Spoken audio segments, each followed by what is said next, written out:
I always assumed the hollowness following a funeral came from grief, not eviction, but 20 minutes after we lowered our parents into the earth. My older sister wiped her eyes, handed me a folder, and told me the locks on Alderwick Drive had already been changed. I stood there in my cheap black dress, clutching a useless key, realizing that while I had been mourning a death, she had been expertly orchestrating a theft. The rain in Briar Glen, Ohio, was not the cleansing kind. It was a cold, miserable drizzle that seeped into the marrow of your bones and refused to leave, turning the cemetery lawn into a slick sheet of mud that sucked at the heels of my black pumps.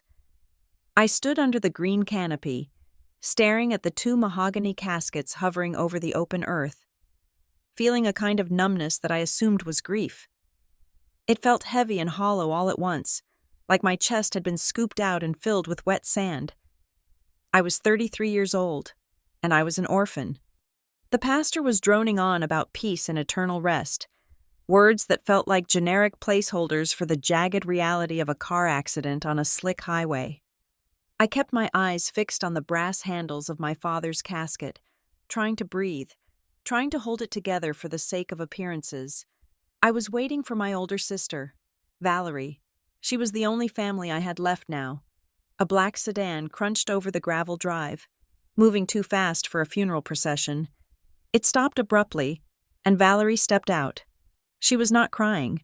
She was wearing a tailored black suit that looked expensive, her blonde hair pulled back in a severe, flawless chignon.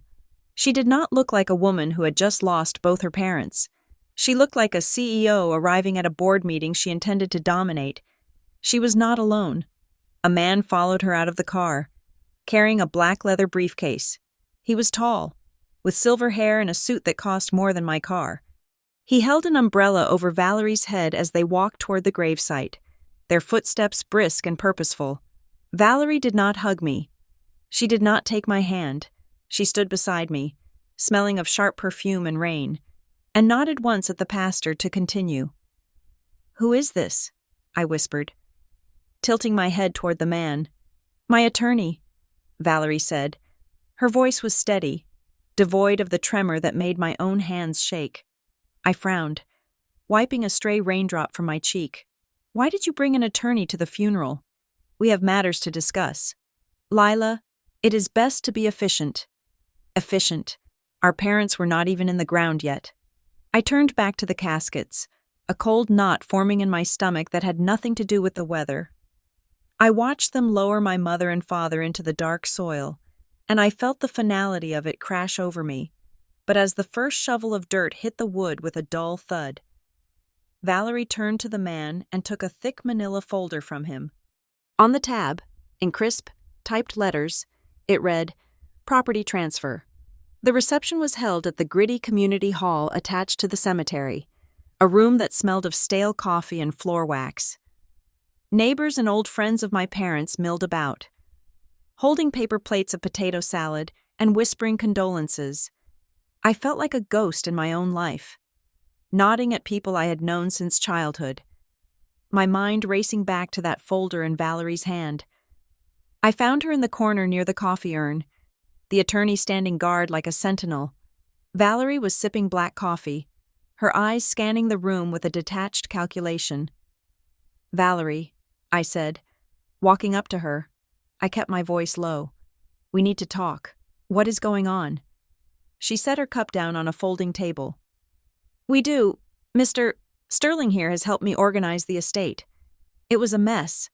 Lila, Dad was slipping. You know that. Dad was fine." I said, bristling. "He was doing the crossword puzzle every morning until the day he died." "What do you mean? Organize the estate?"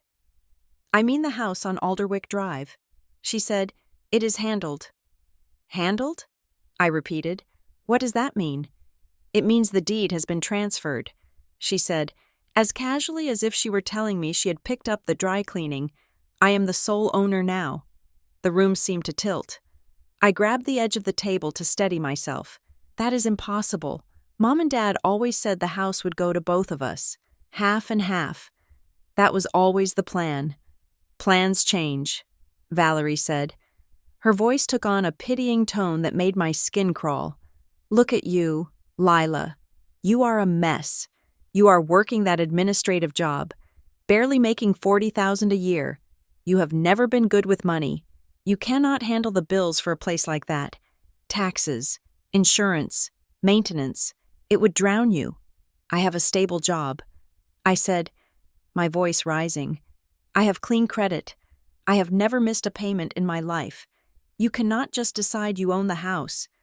"It is already done, Mr." Sterling interrupted. His voice was smooth, like oiled gravel. "The paperwork was filed and recorded 3 weeks ago. Your parents signed a quitclaim deed transferring the property to Valerie. It is fully legal." 3 weeks ago? I stared at them. 3 weeks ago, Mom was in the hospital for her hip, and Dad was staying at the hotel near the clinic to be with her. They were exhausted. They were not signing over their biggest asset. "You are grieving," Valerie said, reaching out to pat my arm. I flinched away from her touch. "You are not thinking clearly. This is for your own good. I am going to sell the house. Lila, I will give you a small stipend from the proceeds once the debts are paid. But I am handling the sale, and the house is mine. You are going to sell it?" I felt the bile rise in my throat. "That is our home. That is where we grew up.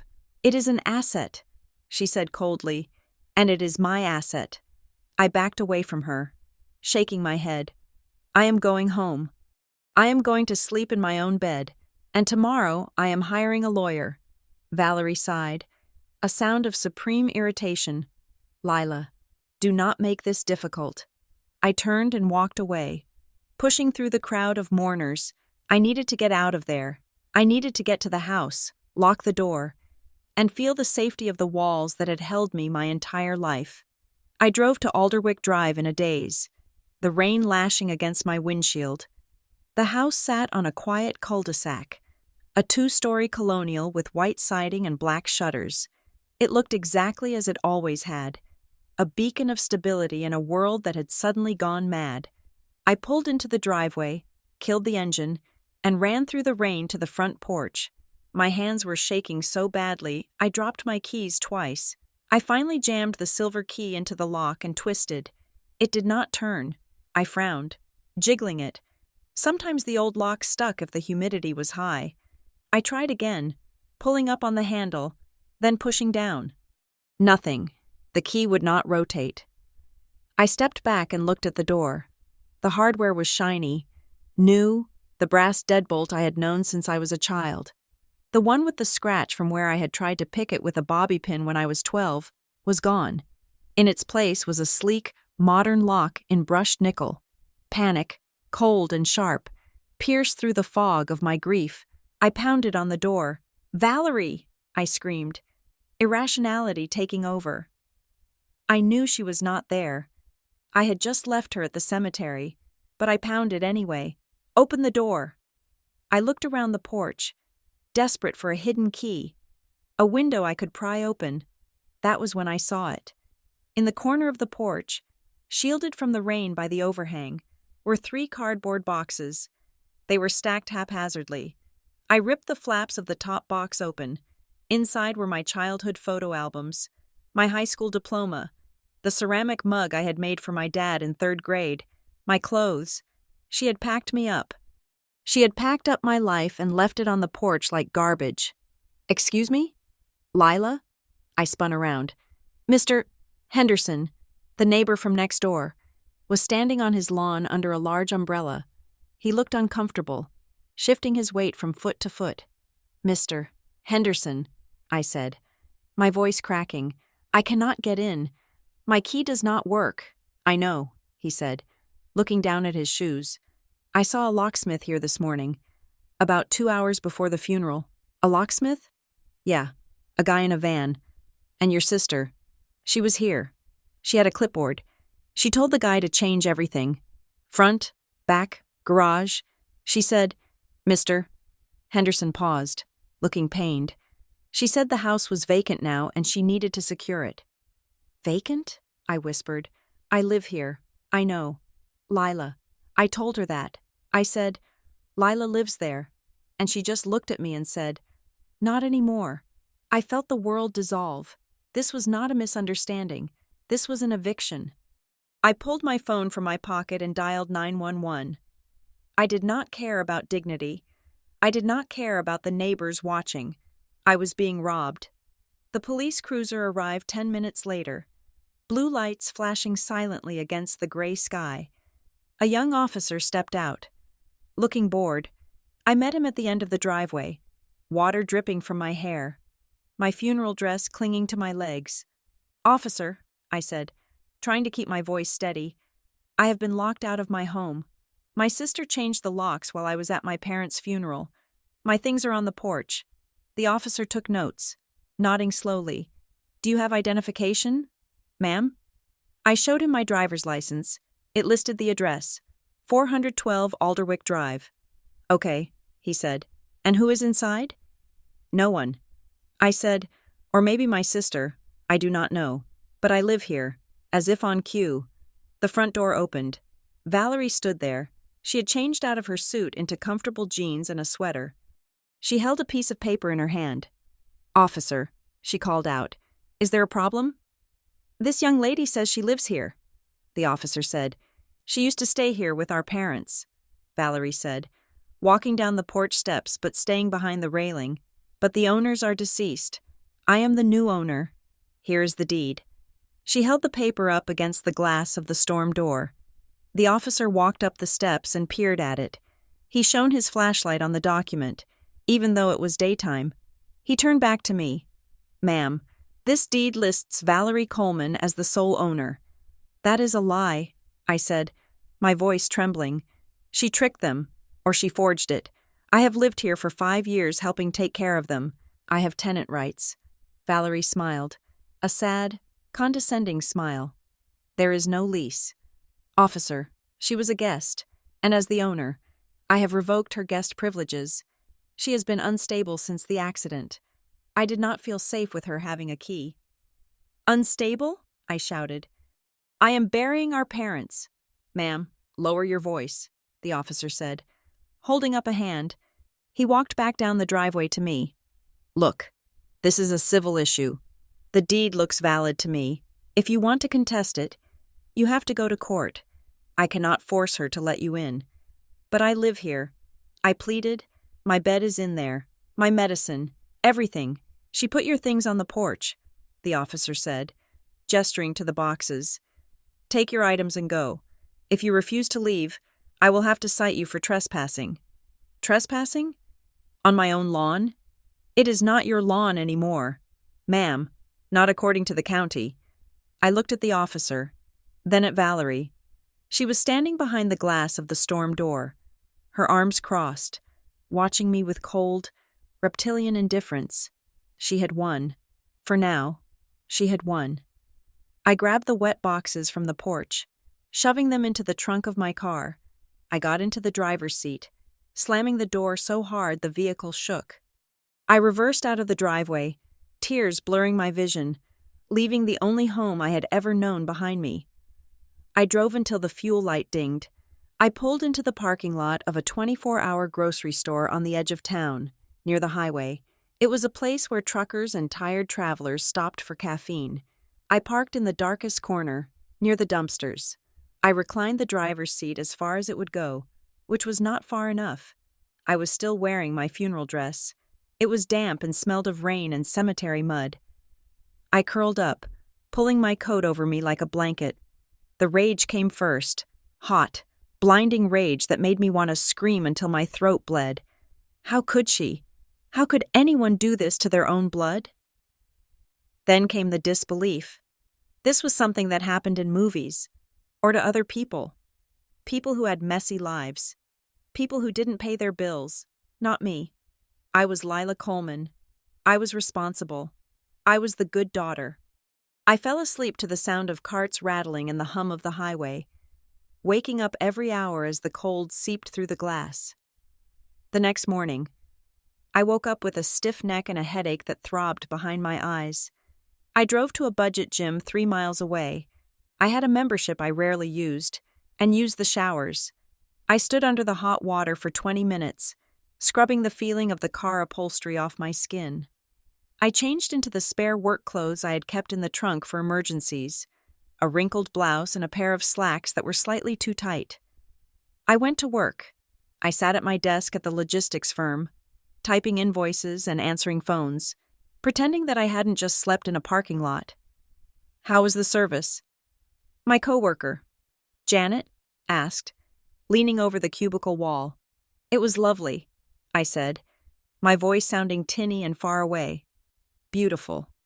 I was terrified that if I said one real word, if I admitted even a fraction of the truth, I would shatter into 1,000 pieces right there on the beige carpet. 2 days later, the email arrived. It popped up on my phone during my lunch break. The subject line was, "Regarding the estate and personal conduct." I opened it, my hand shaking around my sandwich. "Lila, given your display at the house and the scene you caused with the police, it is clear you are currently unstable. I am writing this to set clear boundaries. You are not to come to the property without my express written permission. I have installed security cameras. If you attempt to enter, I will press charges. Regarding your belongings, you have retrieved what I left on the porch. If you believe there are other items inside that belong to you, you must submit a list to Mr. Sterling. We will review it. Do not attempt to contact me directly. Any drama will be documented and used in future legal proceedings. I hope you get the help you need. Valerie." I read it 3 times. The narrative was already being spun. I was the crazy sister. She was the victim protecting the estate. I closed my eyes and took a deep breath. She wanted a war? She was going to get one. I left work early and went to a legal aid clinic downtown.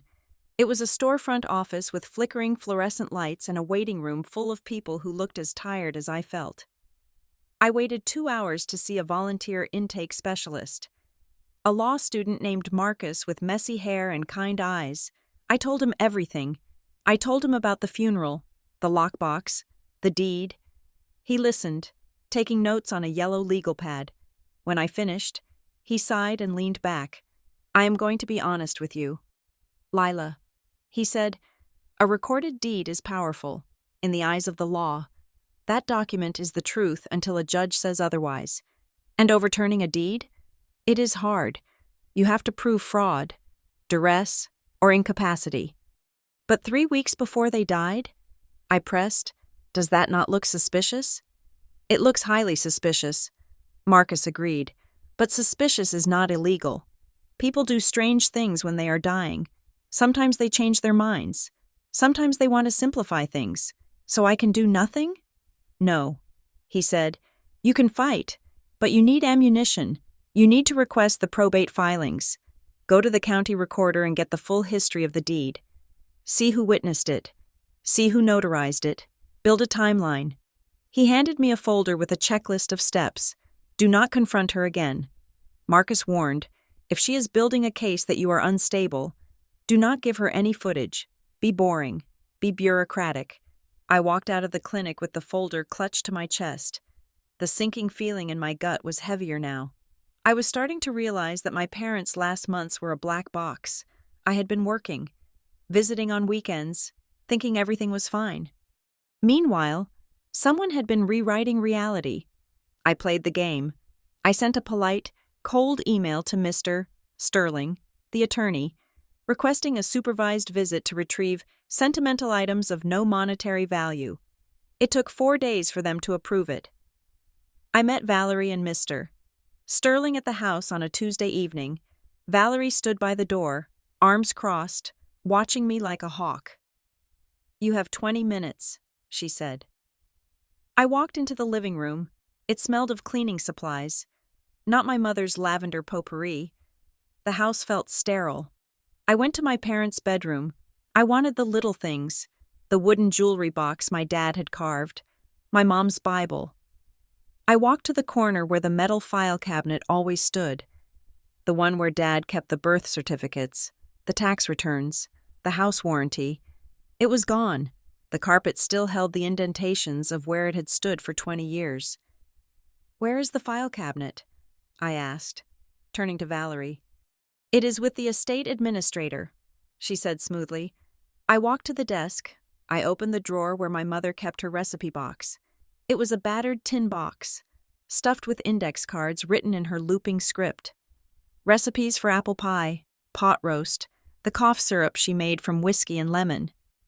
It was worthless to anyone else. It was priceless to me. The drawer was empty. "Where is the recipe box?" I asked, my voice trembling. "Trash," Valerie said. "Trash?" It was full of grease stains and old paper. "Lila." I threw it out. "We are decluttering." I felt a scream building in my chest. But I bit the inside of my cheek until I tasted copper. "Be boring," Marcus had said. "Be bureaucratic." I grabbed a few books from the shelf, books I knew she wouldn't care about, and walked out. I did not look at her. If I looked at her, I would have hit her. That night, back in my car, I had found a safer spot behind a mechanic's shop where the owner let me park for $20 a week. I sat in the dark, scrolling through my phone. I needed to hear their voices. I opened my voicemail archive. I had saved every message from them for the last 2 years. I listened to Dad complaining about the weather. I listened to Mom asking if I had eaten enough vegetables. Then I found one from 2 months ago. It was short. I had been at work when it came in, and I had listened to it with half an ear. Assuming it was just Mom being anxious about her health, I pressed play. "Lila, honey, it is Mom. I wanted to tell you, if anything happens, if things get confusing, check the lockbox at the bank, the one on 4th Street. Dad put the letter in there. I love you." The message ended. I sat up straight, my heart hammering against my ribs. The letter. I had dismissed it.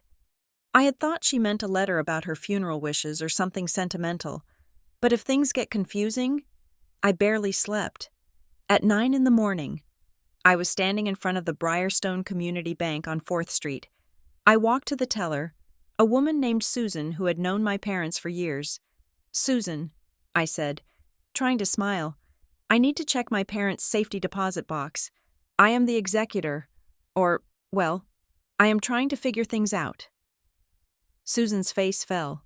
"Oh, Lila, I heard about the accident. I am so sorry. Thank you." I said, "I just need to check the box." She frowned. Typing on her keyboard, "Let me check the authorization." She clicked a few keys, then stopped. She looked up at me, confused. "Lila, that box is closed." "Closed?" I asked. "When?" She turned the screen slightly so I could see. Though the text was just a blur of green code to me, it was closed 5 weeks ago. Susan said. "The contents were signed out." "Signed out by who?" I demanded.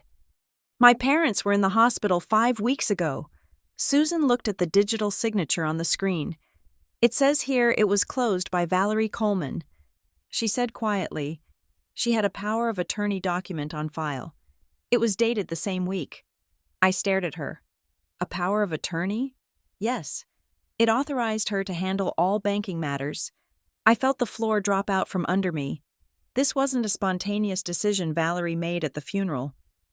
She didn't just seize an opportunity because I was grieving. She had a power of attorney 5 weeks before they died. She had the deed 3 weeks before they died. She had emptied the lockbox. This was a plan. I walked out of the bank into the bright, harsh sunlight of the morning. I stood on the sidewalk, people rushing past me to get to their jobs, their lives. I wasn't just fighting a greedy sister. I was fighting a heist that had started while my parents were still breathing, and I was 5 weeks behind. I tightened my grip on my purse. I didn't have a house. I didn't have a recipe box, but I had a thread, and I was going to pull on it until the whole ugly tapestry unraveled. I walked to my car, got in, and for the first time since the funeral, I didn't cry. I started the engine. I had work to do. The fluorescent lights of the county recorder's office hummed with a sound that drilled straight into my temples. It was a sterile, beige room filled with people clutching tickets and staring at the ceiling, waiting for their number to be called so they could prove they owned a piece of the earth. I held ticket number 42. I had been waiting for an hour. When my number finally flashed on the red LED screen, I walked up to the glass partition. The clerk was a woman with kind eyes and reading glasses perched on the end of her nose. "How can I help you?" she asked. "I need a certified copy of a deed transfer." I said, "For the property at 412 Alderwick Drive, recorded recently." She typed the address into her computer, the keys clacking loudly in the quiet room. "Here it is," she said. "Recorded on October 12th. Transfer from Robert and Ellen Coleman to Valerie Coleman. Do you want the full history or just the current deed?" "Just the current deed." I said, "And the transfer affidavit if you have it. That will be $22, she said. I paid with my debit card, watching my checking account balance dwindle in my mind. She printed the documents, stamped them with a heavy, satisfying thud that embossed the paper with the county seal, and slid them under the glass. I took them to a plastic chair in the corner and sat down. My hands were shaking. I forced myself to breathe, to look at the paper, not as a daughter, but as a forensic investigator. The document was titled, "Quitclaim Deed." In the center of the page, in legal boilerplate, it stated that Robert Coleman and Ellen Coleman, for the consideration of $10, hereby conveyed and quitclaimed all interest in the property to Valerie Coleman. $10. My parents had worked for 30 years to pay off that mortgage. They had weathered recessions, roof repairs, and medical bills, and according to this paper, they had given it away for the price of a sandwich. My eyes dropped to the bottom of the page. The signatures, they were wiggly. My father's hand had been steady until the end, a byproduct of his years as a draftsman. But this signature looked shaky, the loops of the R and the C hesitant, as if the pen had been forced across the paper. My mother's signature was even worse, a faint scrawl that barely resembled her name. Then I looked at the dates. Date of signing, October 10th. Date of recording, October 12th. My parents died on November 4th. The transfer had happened exactly 3 weeks and 2 days before the accident. I felt a cold sweat prickle on the back of my neck. 3 weeks before they died. My mother had been struggling with a flare-up of her arthritis. She could barely hold a spoon, let alone sign a legal document.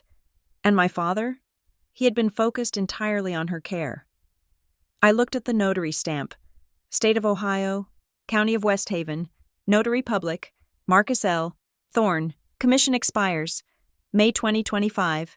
West Haven. West Haven was a city 45 minutes north of Briar Glen. It was a sprawling industrial hub, not somewhere my parents ever went. My mother hated highway driving. She got carsick if she was in a vehicle for more than 20 minutes.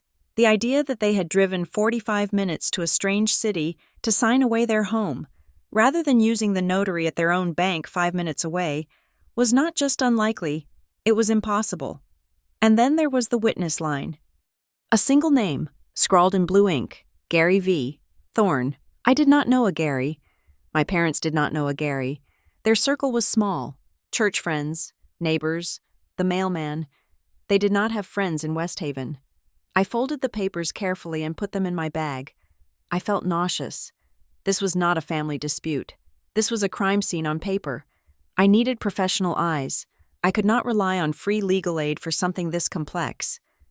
I dipped into my savings, money I had been setting aside for a new car, and booked a consultation with a private probate attorney named Mr. Harrison. His office was in a converted Victorian house on the edge of town, smelling of lemon polish and old law books. Mr. Harrison was a man in his 60s with suspenders and a face that looked like it had heard every lie ever told. He listened to me for 20 minutes without interrupting. He looked at the certified deed. He looked at the timeline I had scribbled on a notepad. Then he took off his glasses and rubbed the bridge of his nose. "I will be honest with you. Ms. Coleman," he said, "this smells bad. A quitclaim deed executed less than a month before death, transferring a primary asset to a single heir, notarized in a different county. It has all the hallmarks of undue influence, or worse. So we can fight it?" I asked, a spark of hope lighting in my chest. "We can," he said, "but you need to understand the battlefield. A notarized deed carries a presumption of validity. To overturn it, we have to prove, with clear and convincing evidence, that those signatures are forgeries, or that your parents were coerced. I can prove they did not go to West Haven. I said, "My mom could not travel that far. That is good circumstantial evidence." He said, "But it is not proof. Your sister will argue they made an exception. She will argue they wanted to secure the asset. And challenging signatures? We would need a forensic handwriting expert. That costs money. Depositions cost money. Filing fees cost money." "How much?" I asked. "To get through the initial discovery phase? You are looking at a retainer of $5,000. If it goes to trial? 20,000, maybe more. And it will be brutal. Your sister's attorney will drag your name through the mud. They will say you are greedy. They will say you were estranged." I sat back, the air leaving my lungs. I did not have $5,000. I had $1,200 and a maxed-out credit card from the funeral costs. I cannot afford that right now. I whispered, "Mr." Harrison nodded sympathetically. "That is the reality of the civil system. It favors those who have possession and funding." He slid the papers back to me. "If you cannot litigate now, you must prepare," he advised. "Do not let the trail go cold.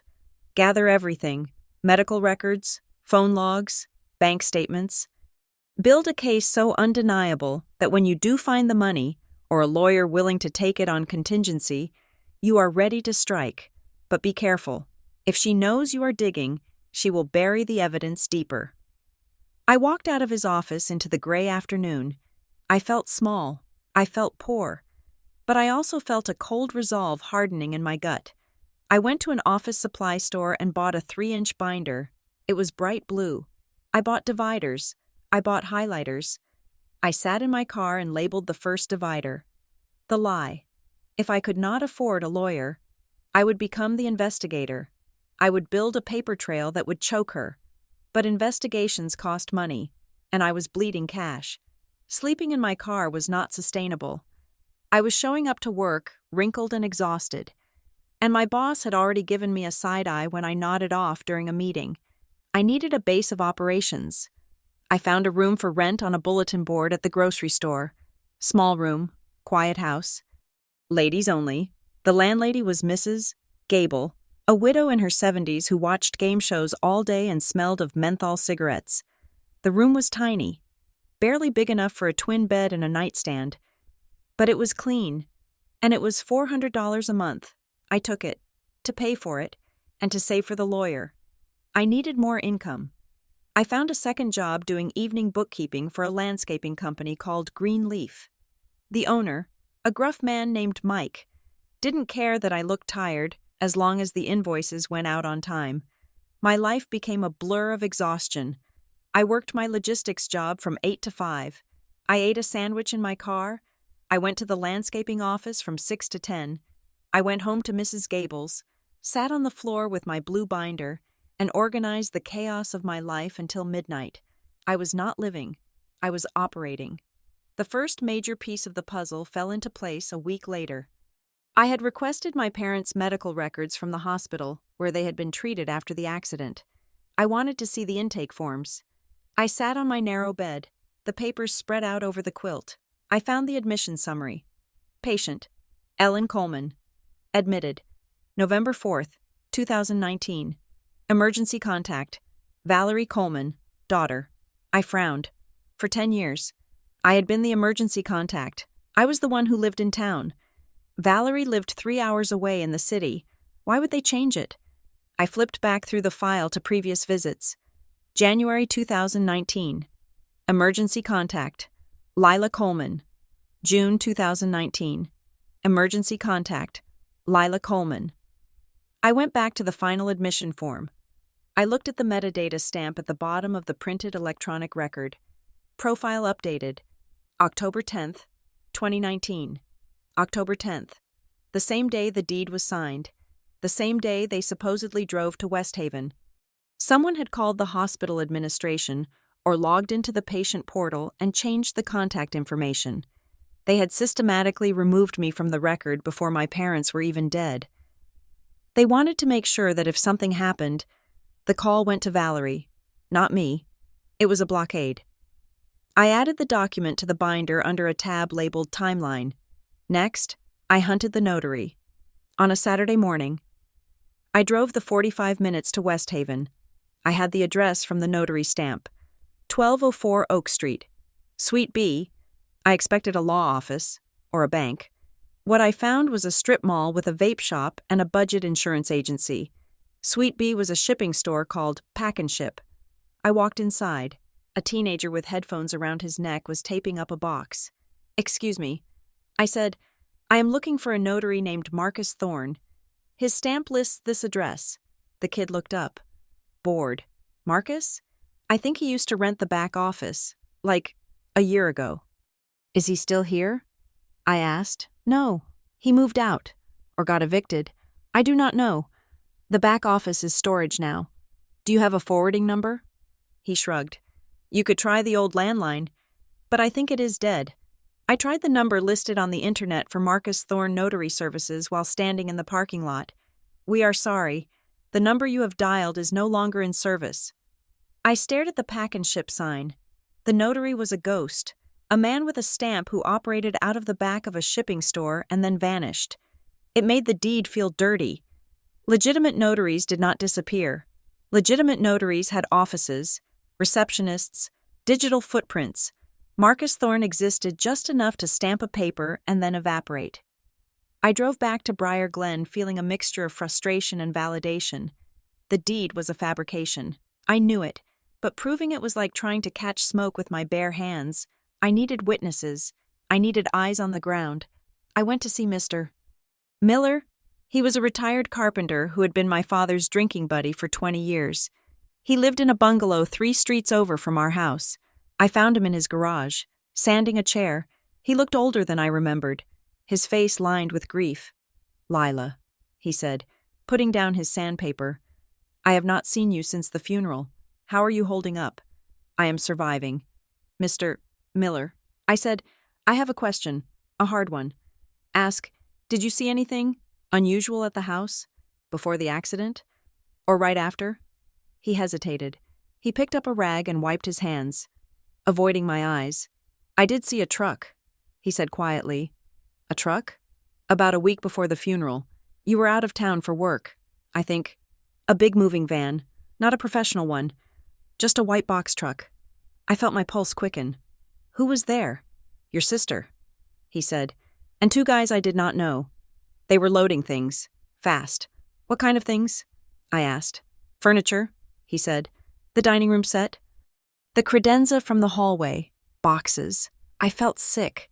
The dining room set was an antique. It had been my grandmother's. I walked over and asked Valerie what was going on. "Mr. Miller continued. "She told me she was donating it. Said your mom wanted the house cleared out for charity. Said it was too cluttered." "Donating it?" I choked out. "That table was worth $3,000. Mom loved that table." "I know. Lila." It felt wrong. But she was the daughter, too. I did not want to interfere.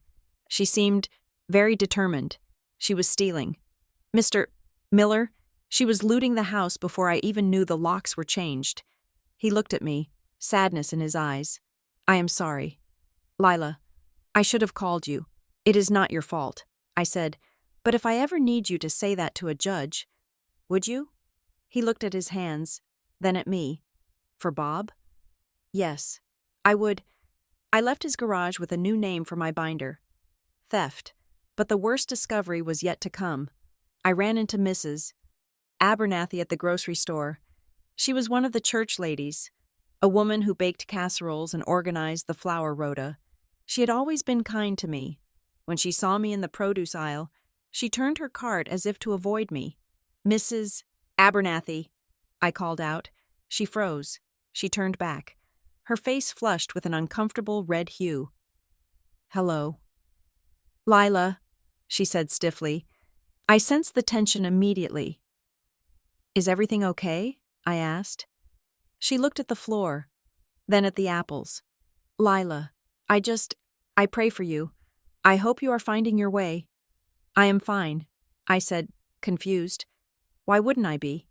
"Well," she said, lowering her voice, "Valerie told us about the troubles, the gambling." I dropped the bag of lemons I was holding. "Gambling?" I whispered. Mrs. Abernathy looked pained. You do not have to pretend with me, dear. We all struggle. When Valerie asked us to sign those letters, we just wanted to help her get the legal authority to manage your parents' finances so you couldn't, well, access them. For your own good, I stood there, frozen.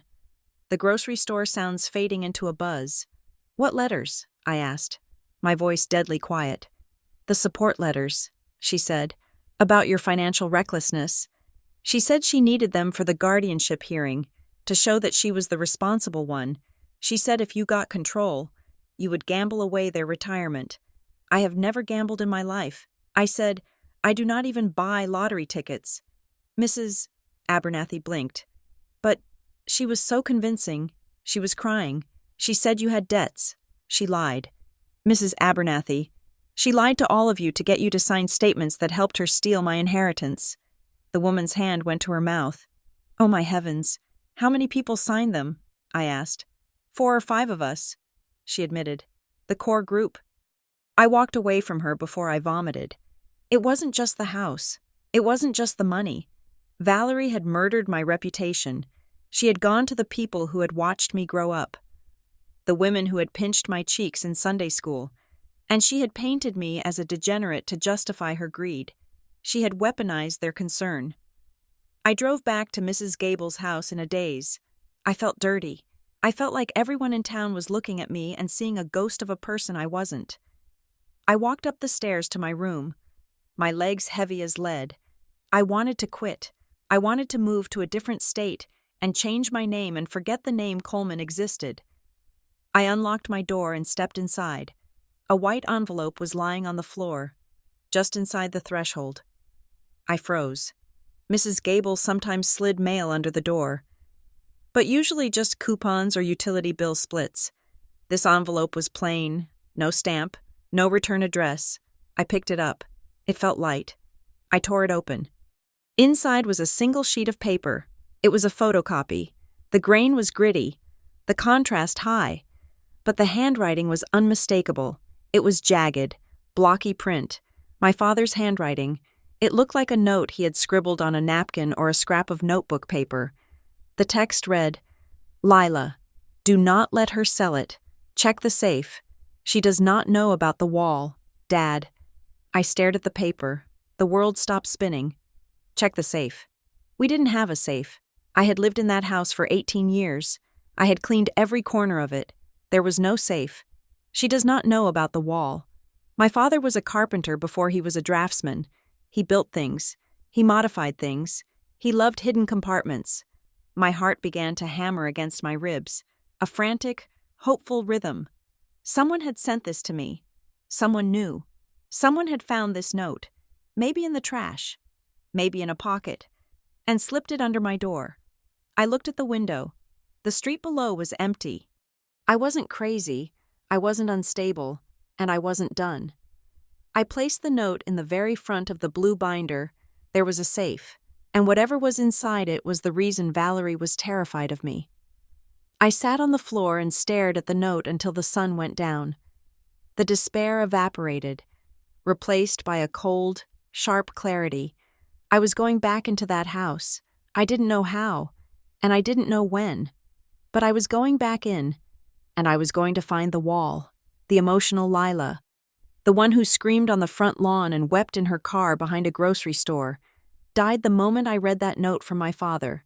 In her place, a colder, sharper version of myself emerged. I stopped calling Valerie. I stopped begging for explanations. I stopped trying to appeal to the sister I thought I knew. I became a machine of documentation. I bought a digital voice recorder, a small black rectangle that fit in my palm, and I kept it in my pocket, recording every interaction that wasn't legally protected. I set my phone to auto-archive every text message. I routed all communication with Mr. Sterling, Valerie's attorney, through a dedicated email address I created solely for the purpose of the estate war. If Valerie wanted to paint me as unstable, I would be the most stable, boring, paperwork-obsessed person she had ever met. I would suffocate her with bureaucracy. My first strategic strike was at the county courthouse. I walked in on a Tuesday morning, wearing my best blazer, carrying my blue binder. I went to the probate division. I would like to see the probate file for Robert and Ellen Coleman. I told the clerk. She typed the names into her system. I waited, pen hovering over my notepad, expecting a thick file of debts, assets, and court orders. "There is no full estate opened," the clerk said, frowning at the screen. I stared at her. "What do you mean?" "They owned a home. They had cars. They had accounts. There is just a summary release from administration," she said. "It was filed 2 weeks ago. It lists the assets as minimal, since the real estate was transferred prior to death via quitclaim, and the bank accounts were joint with right of survivorship or payable on death to a specific beneficiary. There was nothing left to probate." I felt a chill run down my spine. This was the genius of Valerie's plan. By stripping the assets while they were still alive, the house via the deed, the cash via the bank accounts, she had bypassed the probate court entirely. There was no judge overseeing the distribution because, on paper, there was nothing to distribute. "Can I see the filing?" I asked. She printed it out. It was a single page. It listed their total estate value as under $5,000. Just personal effects and a checking account with a few $100s in it. It was a lie, a legal, structural lie. Valerie had turned a middle-class lifetime of accumulation into a ghost town. I thanked the clerk and walked out. I wasn't discouraged. I was validated. This confirmed that the deed wasn't an isolated incident. It was the keystone of a larger architecture of theft. I went to my car and opened the binder to the section labeled Assets. I knew my parents had a life insurance policy. It wasn't huge, maybe $50,000, but it was something my father had paid into dutifully for 30 years. He used to joke that it was the funeral and fancy dinner fund. I drove to the local office of the insurance company, a small brick building with a generic sign that read, "Family First Life Casualty." I walked up to the desk. The agent was a man in his 40s with a coffee stain on his tie. "I am Lila Coleman," I said. "My parents, Robert and Ellen Coleman, held a policy here. I need to inquire about the claim status." He typed on his keyboard. "Ah, yes. The claim has been processed and paid." "Paid to whom?" I asked, though I knew the answer. "I cannot disclose that to a non-beneficiary."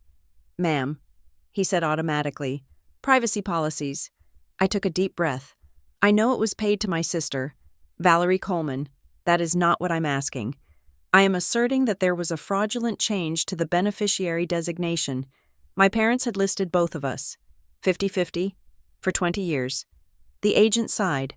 "Look, Ms. Coleman, disputes happen, but we go by what is on the screen.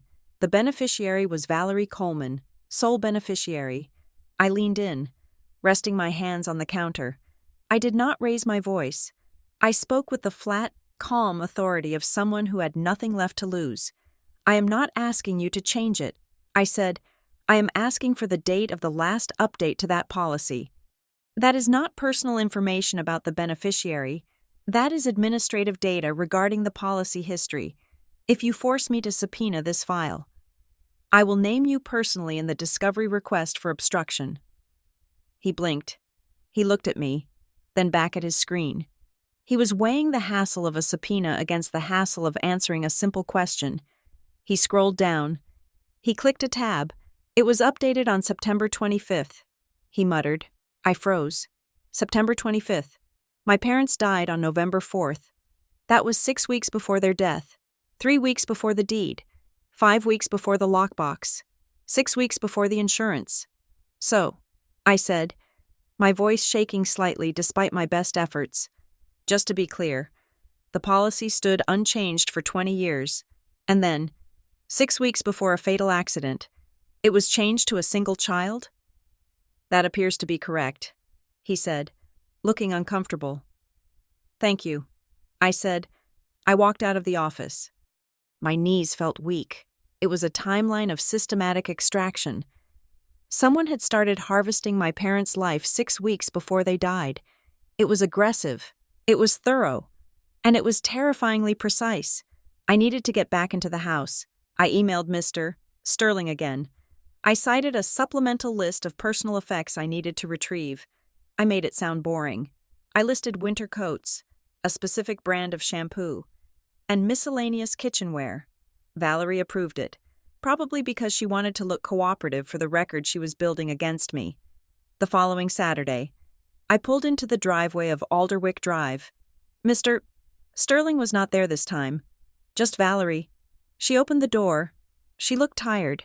There were dark circles under her eyes that makeup couldn't quite hide. For a second, I felt a pang of sisterly concern, but I crushed it instantly. "You have 30 minutes, she said, checking her watch.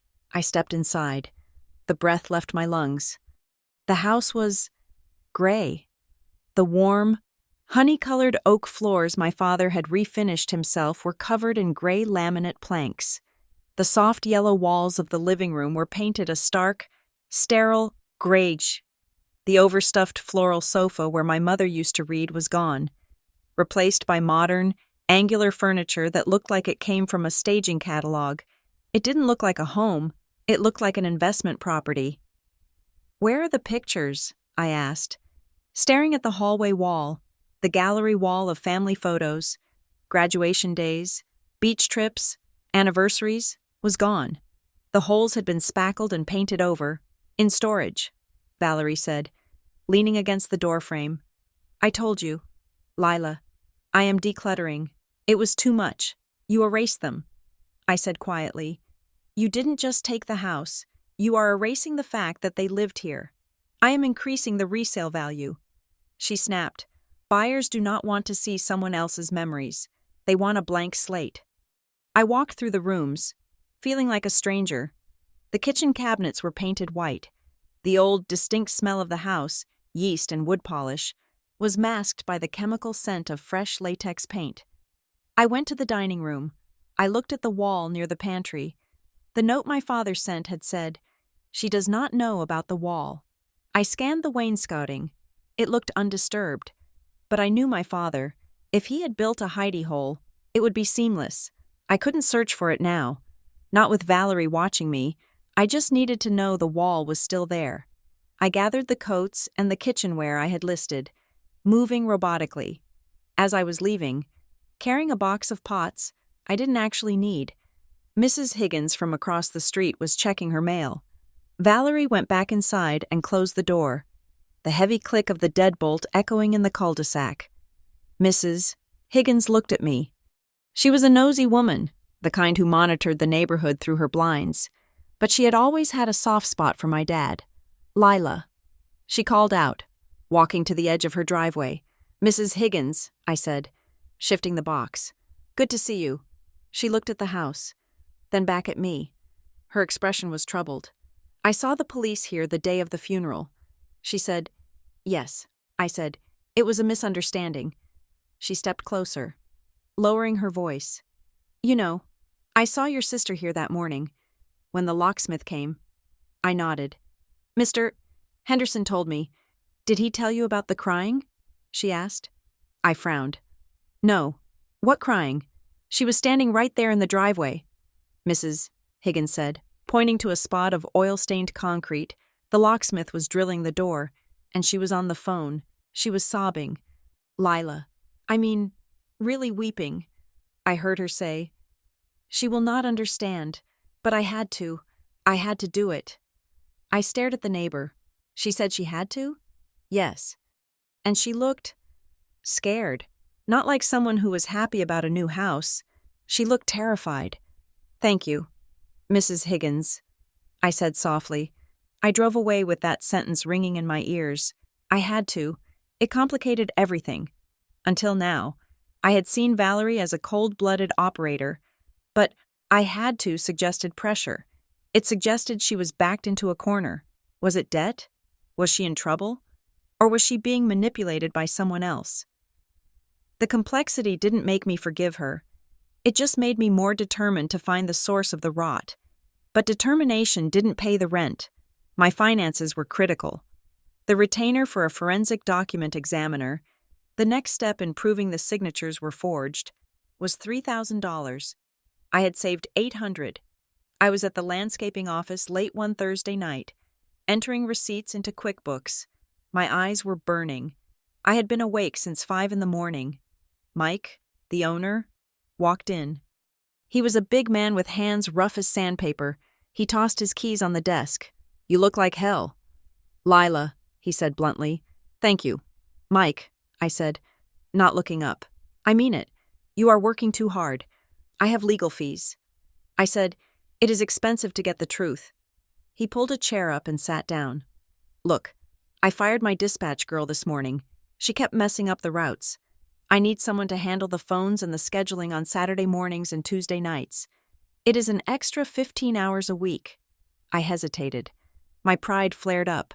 I was a college graduate. I had a career in logistics. I shouldn't be working dispatch for a landscaping crew on weekends. But then I thought about the house. I thought about the gray walls and the missing recipe box. "I will take it," I said. "Good," Mike said. "Start Saturday." I drove home that night feeling a strange sense of peace. Exhaustion was a drug. It kept the grief at bay. And every dollar I earned was a brick in the wall I was building against Valerie. The breakthrough came from the past. I was spending my Sunday afternoon, my only time off, combing through my email history with my mother. I was looking for anything that mentioned finances, or Valerie, or new friends. I found an email from August, 3 months before they died. It was a forward. My mom was terrible at technology. She forwarded things with the entire chain of headers attached. Subject: FWD, Senior Estate Planning Workshop. Protect your assets. Lila: "Look at this. Dad and I are thinking of going. Maybe get some ideas about the trust. Love, Mom." I scrolled down to the original email. It was a flyer from the Briar Glen Community Center. Protect your legacy. Are you worried about probate costs?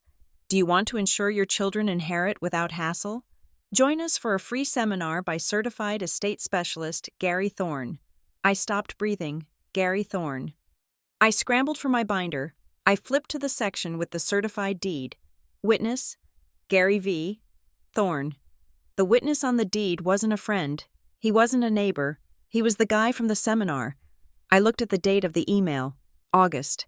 The seminar was in late August. My parents must have attended. I grabbed my keys. The community center was open on Sundays for bingo. I walked in, clutching my phone with the email pulled up. I found the director's office. The door was open. A woman named Sarah, who I vaguely recognized from town events, was sitting at a desk cluttered with flyers. "Hi," I said. "I have a question about a workshop you hosted back in August. An estate planning seminar?" Sarah's face tightened immediately. She put down her pen. "Let me guess," she said. "The one with Mr. Thorne?" "Yes." I said. "Did you know him?" She sighed, rubbing her temples. "I didn't know him well. He rented the space. He had a flashy website, claimed to be a specialist in senior asset protection. He paid in cash." "Why do you ask?" I pressed. "Because we had complaints," she said. Afterward, a few of the seniors said he was very aggressive. He would offer free home visits. He told them their children would lose everything to taxes if they didn't sign these special trusts he sold. "Did he sell them deeds?" I asked. "Quitclaim deeds?" Sarah looked uncomfortable. "I heard rumors. I actually banned him from renting the space again. I didn't like his vibe. He felt like a predator." I nodded slowly. I walked out of the center into the crisp autumn air. The pieces were locking together with a terrifying click. My parents went to a free workshop, scared about the future. They met Gary Thorne. He scared them more. He offered a home visit. He came to the house, and somehow, he ended up as the witness on a deed that transferred their house to Valerie. But why Valerie? If Gary was a scammer, why didn't he steal the house for himself? Unless Valerie hired him, or unless they were working together, or unless he was the tool, and she was the client. I went back to my room and researched Gary Thorne Estate Specialist. His website was down. His LinkedIn profile was sparse, but I found a cached version of his About Me page. Gary Thorne helps families navigate the complexities of transfer, specializing in difficult family dynamics. Difficult family dynamics. That was code for disinheriting one child. My phone rang. It was late. Past 10 o'clock. I looked at the screen. No caller ID. I usually didn't answer blocked numbers, but my nerves were raw, and my intuition was screaming. I swiped answer. "Hello?" I said. There was a pause. I could hear breathing on the other end. Shallow, shaky breathing. "Who is this?" I asked. I didn't know what it was. A voice whispered. It was a woman's voice. Older, trembling. "Didn't know what was?" I asked, gripping the phone. "The paper," she said. "He told me it was medical papers. For the hip surgery. He said I had to sign it so the doctor could operate." "Who said that?" I demanded. "Who are you?" "I saw your name in the paper," the voice said. "In the court filings. I wanted you to know. We didn't know." The line clicked dead. I sat there, the silence of the room pressing in on me. Medical papers? My mother had hip surgery scheduled. She was anxious about it. Someone had put a document in front of her, maybe the deed, maybe the power of attorney, and told her it was for the surgery. And she had signed it. This wasn't just undue influence. This wasn't just pressure. My parents hadn't knowingly given the house to Valerie. They had been tricked. They thought they were signing medical forms, and they were signing away their lives. And Valerie knew. The realization hit me like a physical blow. My sister wasn't just a thief. She was a monster. She had used our mother's fear of surgery to rob her. I looked at the blue binder. It wasn't enough anymore. A binder was for civil disputes. This was fraud. This was criminal. I stood up and walked to the window. The reflection looking back at me was hard, tired, and dangerous. I was done being the victim. I was done being the sad sister. I was going to find Gary Thorne, and I was going to make him talk. The decision to borrow money was not just a financial calculation. It was a humiliation that burned in my stomach like swallowed acid. I sat in the loan officer's cubicle at a credit union 3 towns over, clutching my purse, waiting for approval on a personal loan of $4,000. I had always been the sister who saved. I was the one with the rainy day fund, the one who paid off her credit card every month, the one who bought used cars with cash. Now, I was begging a stranger for money to pay a forensic expert to prove that I wasn't crazy. The loan officer, a young man with a sparse mustache, clicked his mouse a few times. "We can approve you, Ms. Coleman," he said, "but the interest rate is 12%. It is a bit high because your debt-to-income ratio has shifted recently." I nodded, keeping my face impassive. It had shifted because I was hemorrhaging money on records requests, legal consults, and a storage unit for the few things I had managed to salvage. "I will take it," I said. I walked out with a cashier's check made out to Vance Forensic Document Services. It felt like I was gambling my future on a hunch, but the memory of that shaky voice on the phone, I didn't know what it was, pushed me forward. Mr. Vance operated out of a sterile, climate-controlled office in downtown Columbus. He was a small, bird-like man who wore white cotton gloves and spoke in a whisper, as if loud noises would disturb the ink on the pages. I handed him the binder. Inside were the originals of my parents' tax returns from 2018 and 2019, birthday cards they had sent me, and checks my father had written for utility bills. Then, I handed him the certified copy of the deed. I need to know if the hands that signed the tax returns are the same hands that signed the deed. I said, "Mr." Vance nodded solemnly. He placed the documents under a large, illuminated magnifier. "This will take time." "Miss Coleman," he said, "handwriting analysis is not magic. It is the study of pressure, rhythm, and unconscious muscle memory." "How long?" I asked. 2 weeks for a preliminary report. I paid him the $4,000 and drove back to Briar Glen, feeling lighter and heavier at the same time. I had fired the bullet. Now I had to wait for it to land. While I waited, I went back to Mr. Harrison. I slapped a fresh retainer on his desk. "Money from my next 3 paychecks at the landscaping job. We need to stop her," I said. "She is going to sell the house. I can feel it. Mr." Harrison looked at the receipt from the document examiner. "This is good. Lila," he said, "but we cannot get an injunction based on a pending report. However, we can fire a warning shot." He drafted a formal demand letter. It was a thing of beauty, filled with aggressive legal phrasing. It demanded the immediate preservation of all electronic records, texts, and financial documents related to the estate.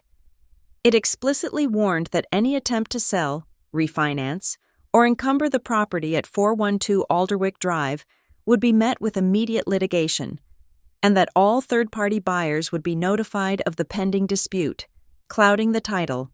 We sent it via certified mail. Valerie's response came 3 days later. It wasn't a letter from her lawyer, it was an email directly to me, copied to Mr. Sterling and, for some reason, my old boss at the logistics firm.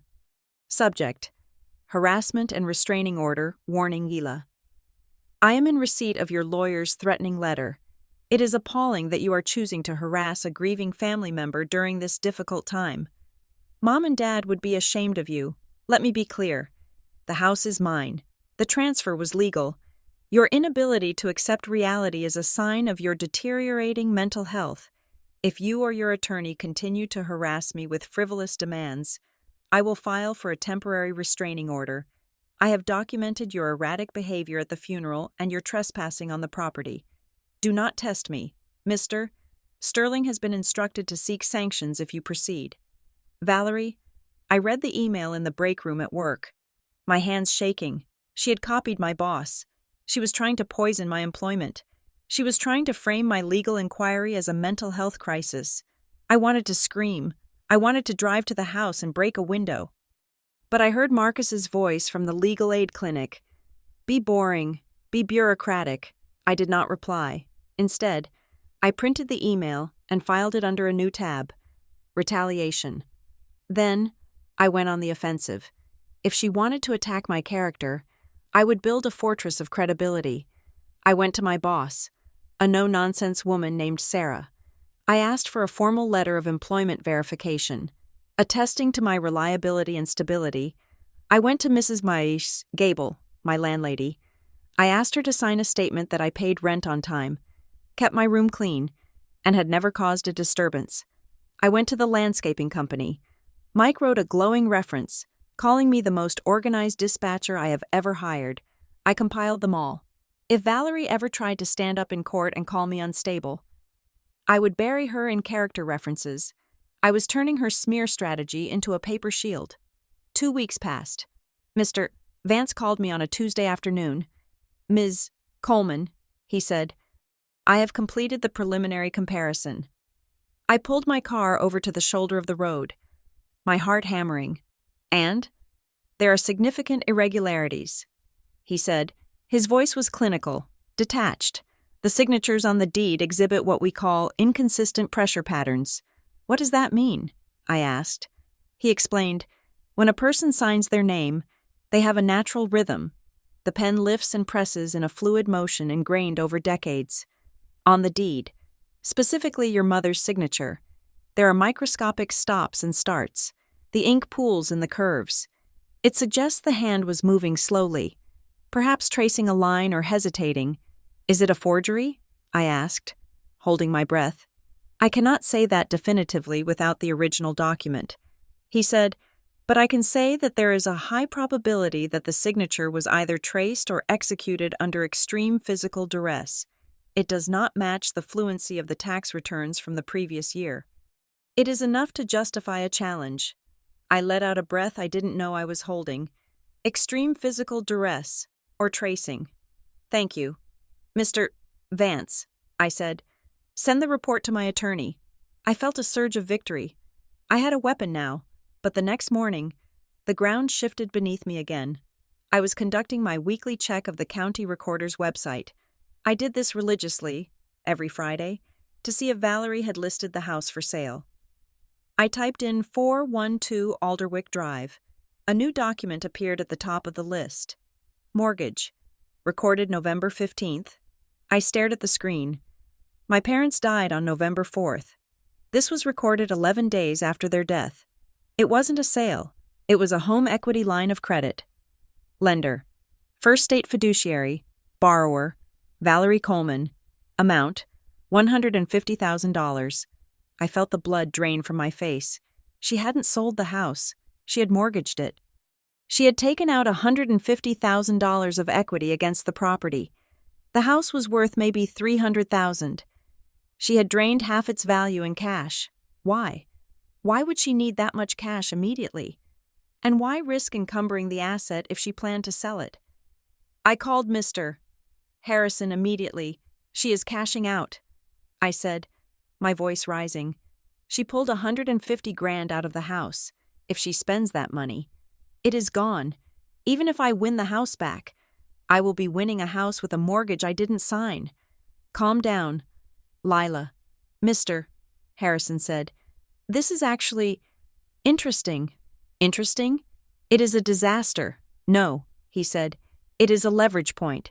First State Fiduciary is a conservative lender. They have strict underwriting guidelines. If they issued a loan on a property that was transferred via quitclaim deed less than a month prior, their compliance department must have been asleep at the wheel, or what? Or the application contained false information. Mr. Harrison said, I am going to send a letter to their legal department. We are going to inform them that the collateral for their loan is subject to a fraud investigation. Banks hate risk. Lila, if they think the deed is bad, they can call the loan. They can demand immediate repayment. Do it, I said. The following week, Valerie's attorney, Mr. Sterling, contacted us. He didn't mention the loan. He didn't mention the document examiner. He proposed mediation, in the spirit of resolving this family dispute without further cost. The email read, Ms. Coleman invites Lila to a mediation session to discuss a final settlement of personal property. I smelled a rat. Valerie didn't mediate. Valerie dominated. But Mr. Harrison advised me to go. If we refuse, we look unreasonable to a judge later. He said, we go, we listen, we sign nothing. The mediation was held in a neutral conference room at a law firm in the next town over. I wore my navy suit. I brought my blue binder. When I walked in, Valerie was already there. She sat at the head of the table, looking pale but composed. But she wasn't alone. Sitting next to her were two people I hadn't seen in years. My Aunt Carol and her son. My cousin Ben. My stomach dropped. Aunt Carol was my father's younger sister, a woman who thrived on drama and had always been jealous of my parents' stability. Ben was a slacker who had borrowed money from my dad for years and never paid it back. What are they doing here? I whispered to Mr. Harrison. They are listed as support persons. Mr. Harrison whispered back. Ignore them. The mediator. A retired judge named Mr. Henderson, no relation to my neighbor, sat at the center. Let us begin, he said. Valerie started. She didn't talk about the deed. She didn't talk about the notary. She talked about me. Lila has always been troubled, Valerie said, her voice trembling with a fake vibrato. She has a history of financial instability. We are here because I want to offer her $5,000 to help her get back on her feet. In exchange for a full release of claims, $5,000, she had taken $150,000 out of the house, and she was offering me crumbs. Mr. Harrison spoke up. My client is not interested in a nuisance settlement. We are challenging the validity of the deed based on expert forensic analysis. Valerie's eyes narrowed. That is ridiculous, Aunt Carol piped up. She leaned forward, her face pinched. Lila is just jealous. She has always been jealous of Valerie. Remember college? I looked at Aunt Carol. Excuse me? When you stole that money from your roommate, Aunt Carol said loudly, Valerie had to bail you out. Bob and Ellen were so ashamed. They never spoke of it. But we knew. I stared at her, mouth agape. I had never stolen a dime in college. I had worked 2 jobs to pay my tuition. That is a lie, I said, keeping my voice steady. Is it? Cousin Ben sneered. He looked disheveled, wearing a polo shirt that was too tight. Val told us everything. How you asked for money for books and spent it on parties. How you gambled online. That is why Uncle Bob gave the house to Val. He knew you would lose it in a poker game. I looked at Valerie. She was staring at the table, refusing to meet my eyes. She had been seeding these lies for years. She had been telling the extended family that I was a thief and a gambler to insulate herself against this exact moment, if I ever complained. The family would just nod and say, "Oh, that's just Lila. She's desperate for money again." It was brilliant. And it was evil. I took a deep breath. I reached into my binder and pulled out my employment verification letter. I pulled out my credit report, which I had printed that morning. It showed a score of 780. "Mr. Mediator," I said, sliding the papers across the table. "This is my credit report. This is a letter from my employer of 5 years. I have no criminal record. I have no debts other than the loan I took out to fight this fraud. These allegations are demonstrably false." The mediator picked up the papers. He looked at the credit score. He looked at Ben. Then at Valerie. He saw it. He saw the setup. "This is not a therapy session," the mediator said dryly. "We are here to discuss the property." Valerie stood up. "I will not sit here and be called a liar. The offer is $5,000. Take it or leave it." "We leave it," I said. Valerie stormed out, followed by Mr. Sterling. Aunt Carol gathered her purse, shooting me a look of pure venom. But Cousin Ben lingered. He waited until his mother was in the hallway. Then he looked at me. He looked uncomfortable. "Lila?" he said. "What? Ben?" I asked, packing my binder. "Is it true? About the credit score?" I held up the paper. "Read it yourself." He looked at it. He looked at the date. "Val told us you were $50,000 in debt," he muttered. "She said you called her crying, begging for money last Christmas.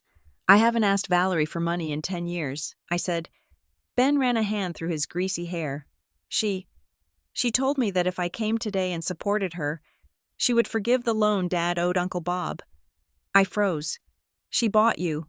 I said, "I didn't know she was lying," Ben said, his voice dropping. "I swear, Lila, she made it sound like she was saving the family legacy from you. She said you were an addict. She is the one with the debt." "Ben," I said quietly, "she just took $150,000 out of the house. Did she tell you that?" Ben's eyes went wide. "No, she said the house was paid off." I walked past him. "Ask her about the mortgage. Ben, ask her where the money went." I walked out of that building feeling shaken but vindicated. The cracks were forming. She couldn't keep the lies straight forever. But the biggest crack appeared 2 days later. "Mr. Harrison called me at work." His voice was urgent. "Lila, are you sitting down?" I sat on a stack of pallets in the warehouse. I just got a call from a Mr. Arthur Pendon," he said. "He is a senior compliance officer at First State Fiduciary." "The lender?" "Yes. He received our demand letter, and apparently it triggered an internal audit. And he is not happy." "Mr. Harrison said, "He told me that when Valerie applied for the loan, she submitted an affidavit of title stating there were no pending claims or disputes. She also submitted a copy of the deed." "Okay. Mr. Pendon noticed something." "Mr. Harrison continued, "The notary on the deed. Marcus Thorne?" "Yes. First State Fiduciary has a blacklist of notaries." "Lila, Marcus Thorne is on it.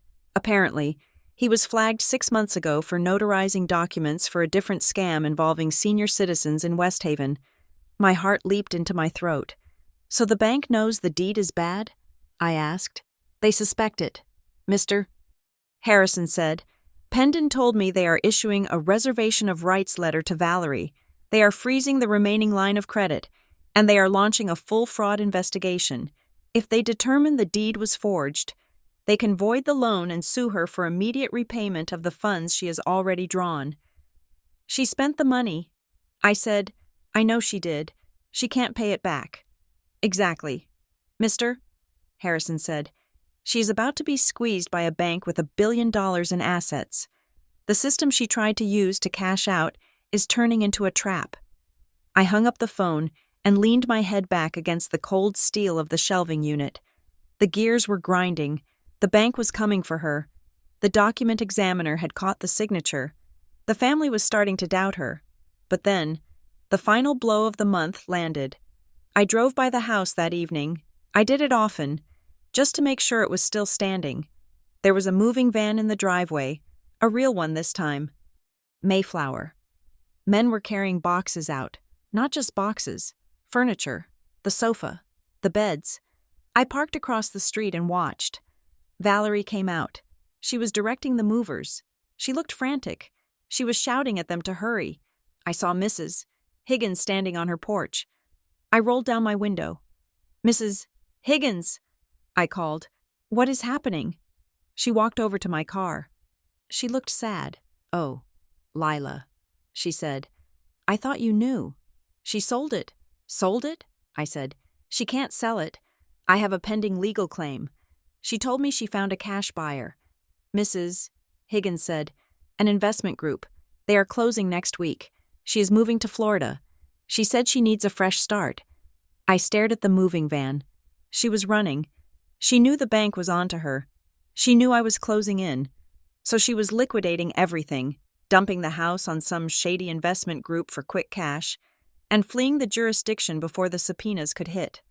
If she sold that house to a third party, and they bought it in good faith, getting it back would be nearly impossible. I would be fighting a corporation, not my sister. My timeline had just collapsed. I didn't have months. I didn't even have weeks. I dialed Mr. Harrison's number, my fingers fumbling with the keys.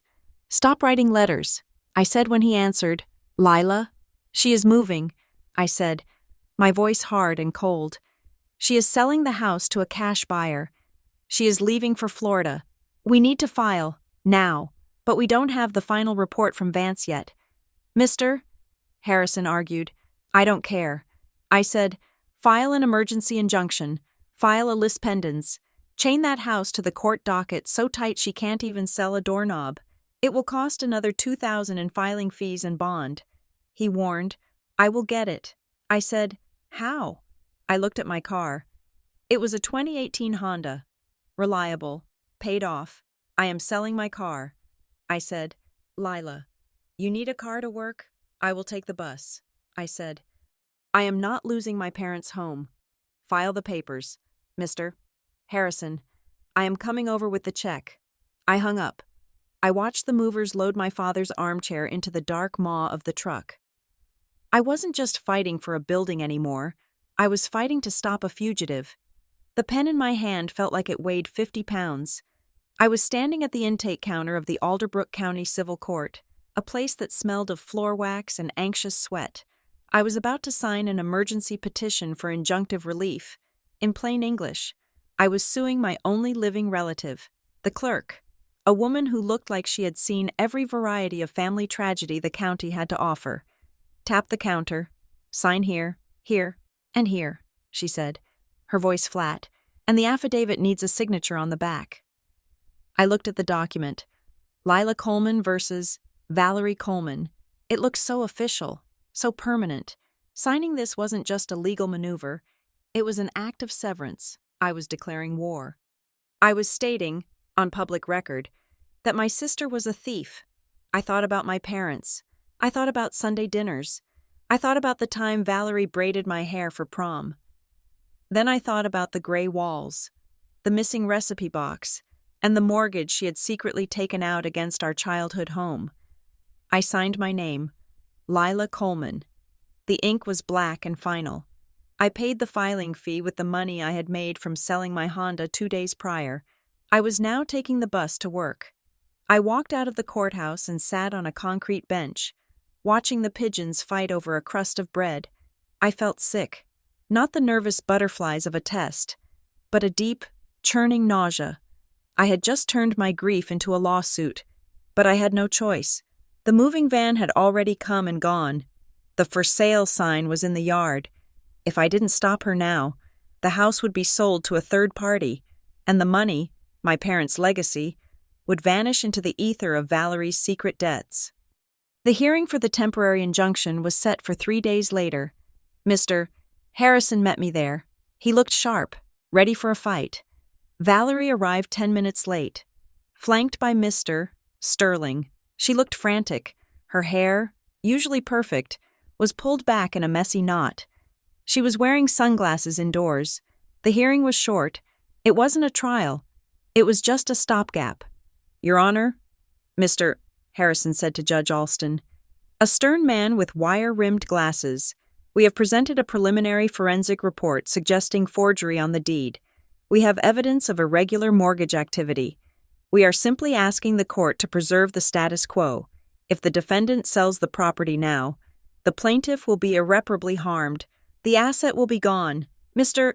Sterling tried to argue that I was harassing Valerie, that I was bitter about being disinherited. Judge Alston wasn't interested in the drama.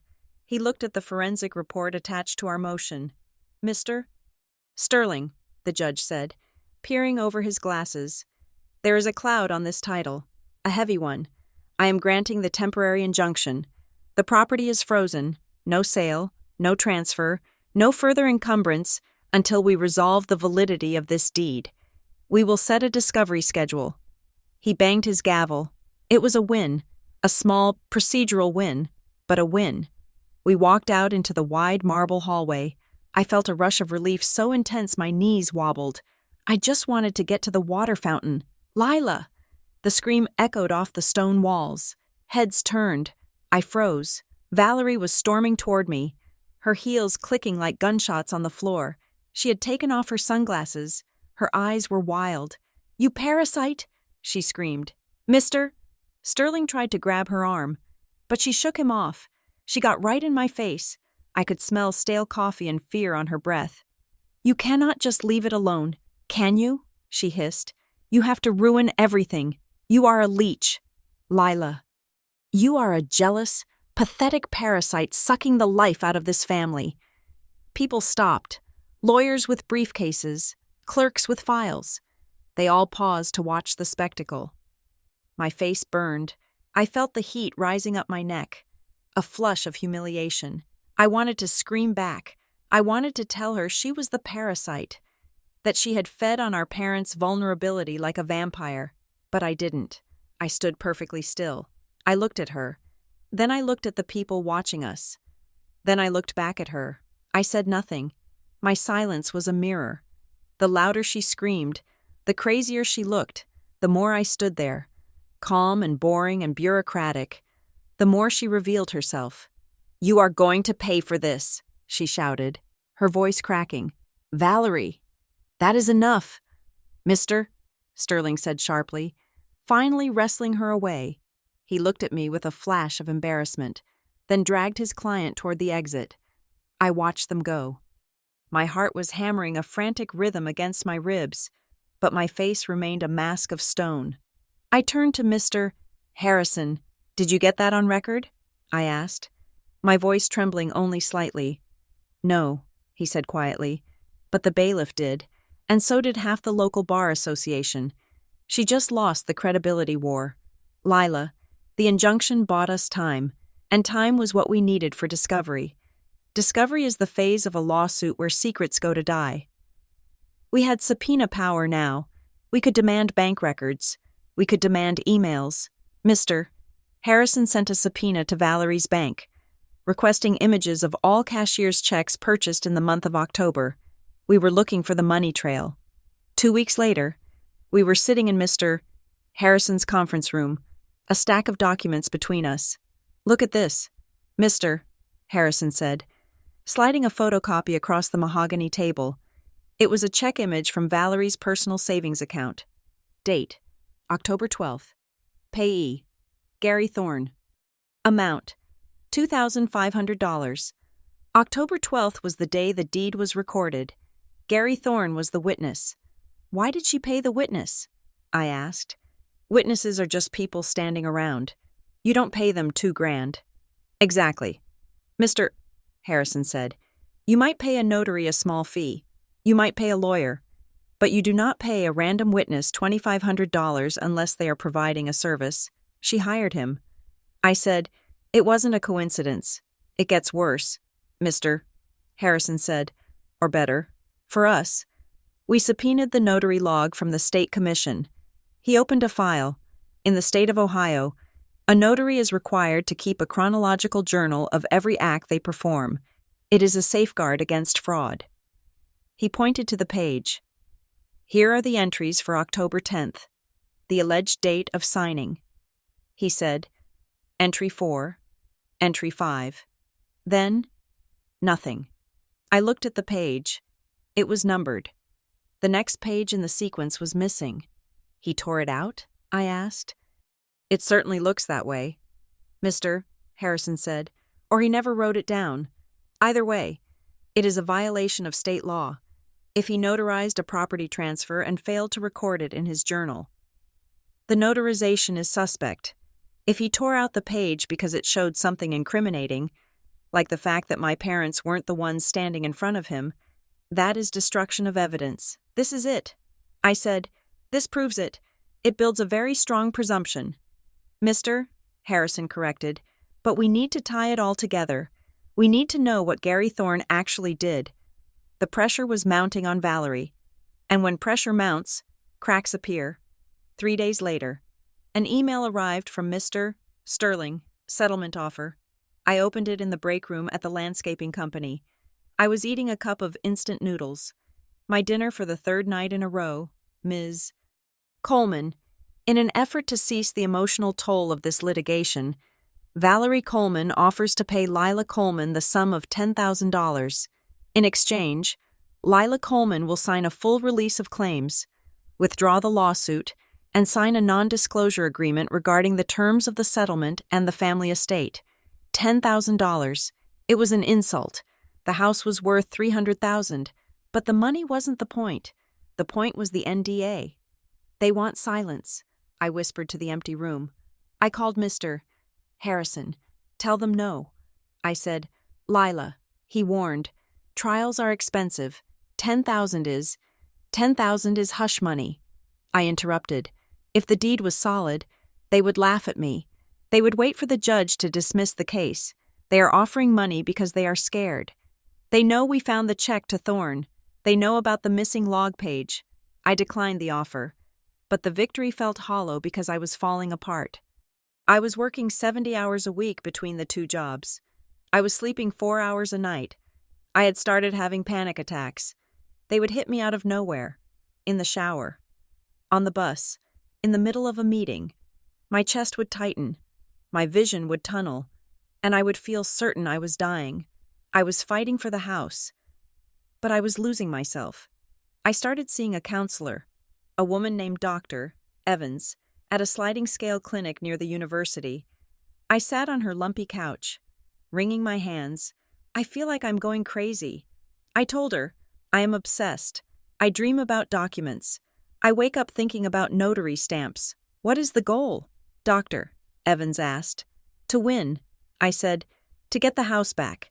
Is it the house? She asked gently. Or is it the truth? It is both. I said, Lila. She said, you are grieving. You never stopped to grieve. You went straight from the funeral to the war room. You are trying to use the legal system to fix a hole in your heart. Winning the lawsuit will get you the building. It will not bring your parents back, and it will not make your sister the person you want her to be. I know, I said, tears pricking my eyes. But if I stop, she erases them. She is erasing everything they were. Then fight, she said. But fight for the dignity of their memory. Do not fight just to destroy your sister. If you do that, you will burn down the house along with her. I left the session feeling raw. She was right.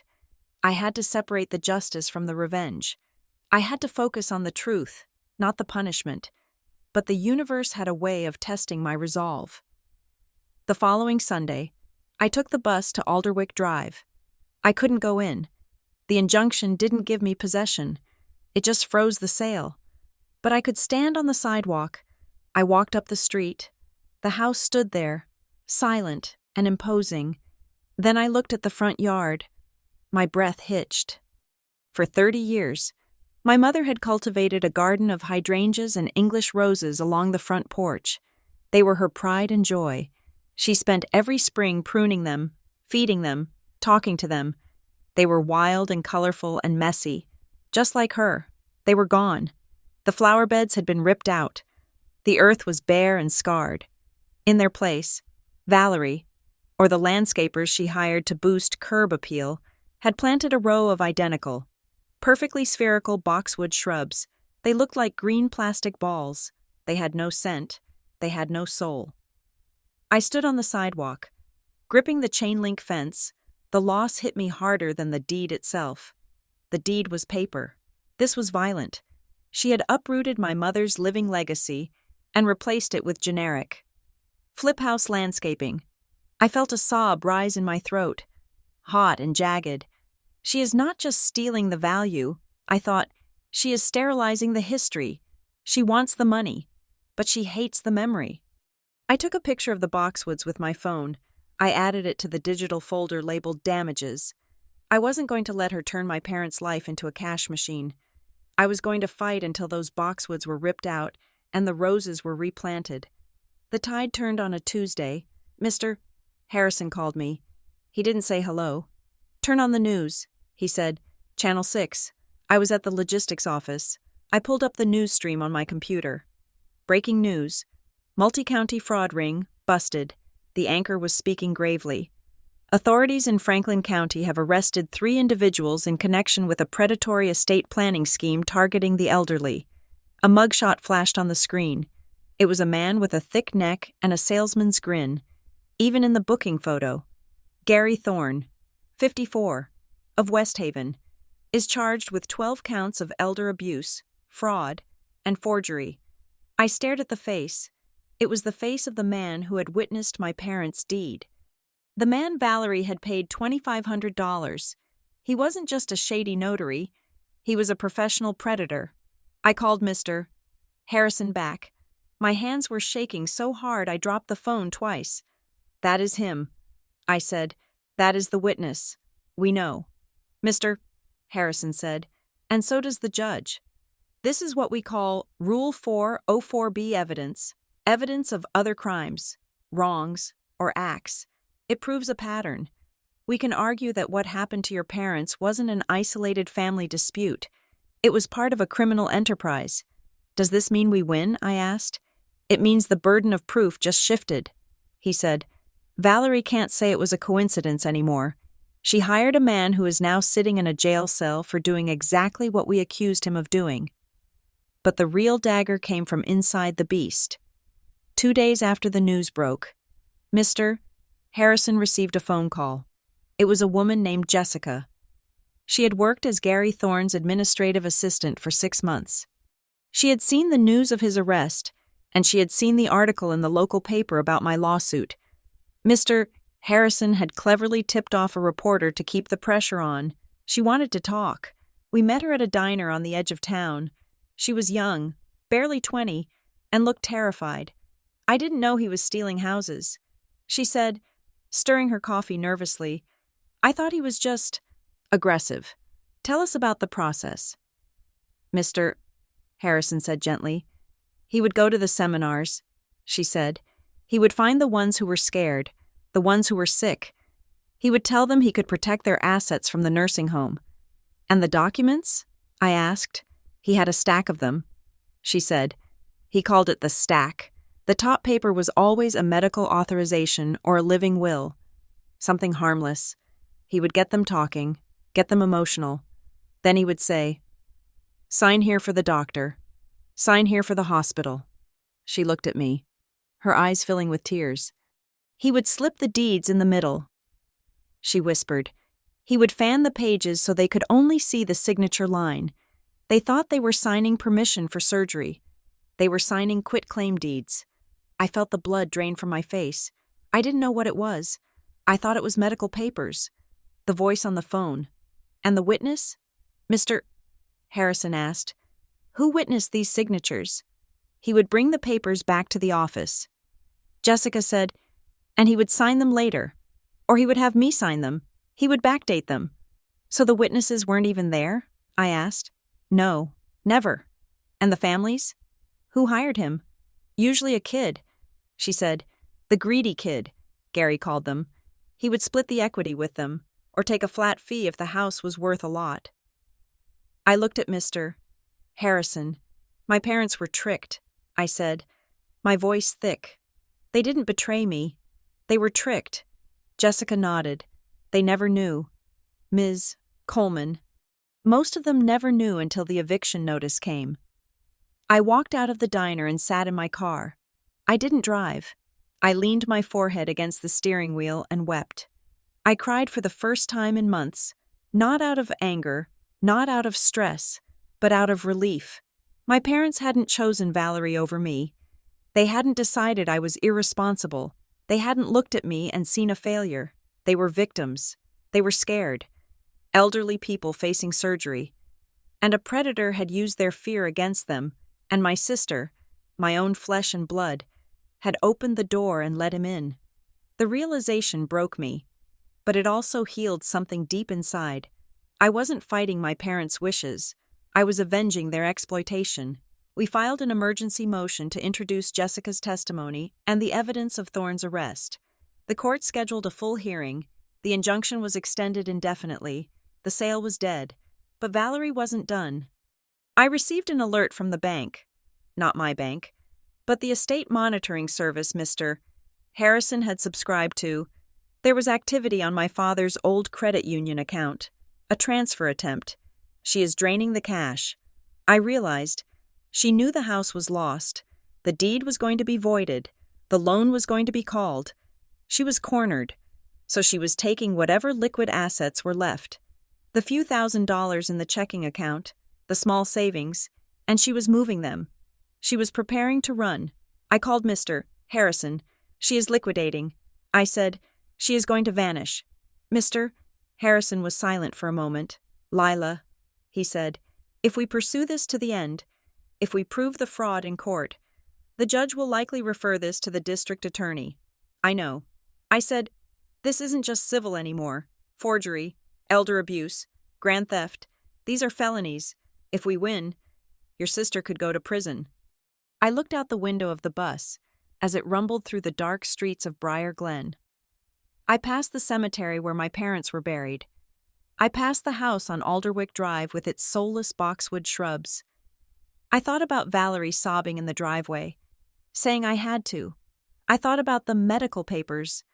I thought about my mother's signature, shaky and forced. Do it, I said. But she is your sister. Mr. Harrison said, playing devil's advocate one last time. No, I said. My sister died when she decided to trick our dying mother. The woman in that house is just a criminal. I hung up. The final battle was coming, and I wasn't just bringing a lawsuit, I was bringing handcuffs. The courtroom in Alderbrook County was smaller than I expected. A windowless box paneled in cheap wood veneer that smelled of lemon polish and old anxiety. It was here, under the humming fluorescent lights, that the dismantling of my family would finally be recorded in the public ledger. I sat at the plaintiff's table next to Mr. Harrison. My hands were folded in my lap, gripping each other so tightly my knuckles were white.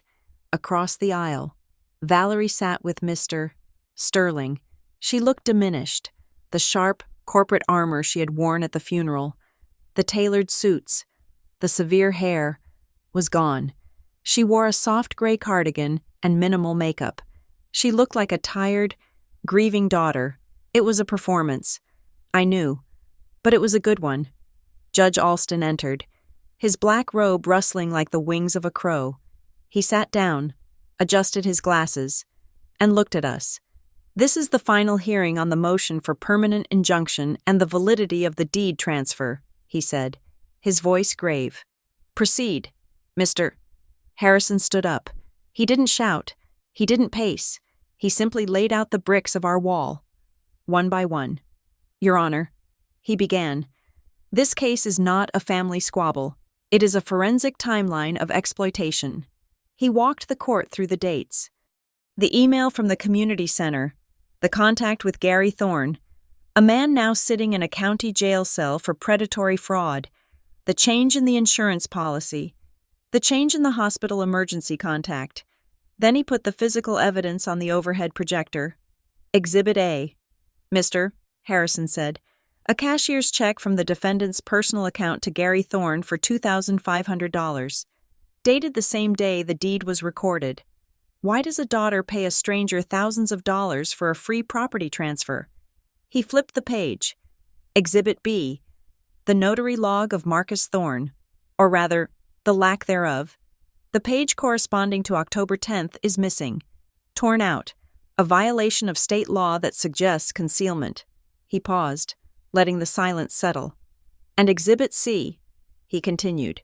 The testimony of Jessica Mills, Mr. Thorne's assistant. She has sworn under oath that Mr. Thorne's standard operating procedure was to disguise deeds as medical authorizations. Mr. Harrison turned to look at Valerie.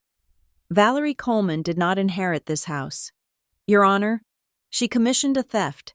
She hired a predator to trick her dying parents because she felt entitled to the asset. I watched Valerie. She didn't flinch. She stared straight ahead at the judge's bench, her jaw set in a hard line. Then it was Mr. Sterling's turn.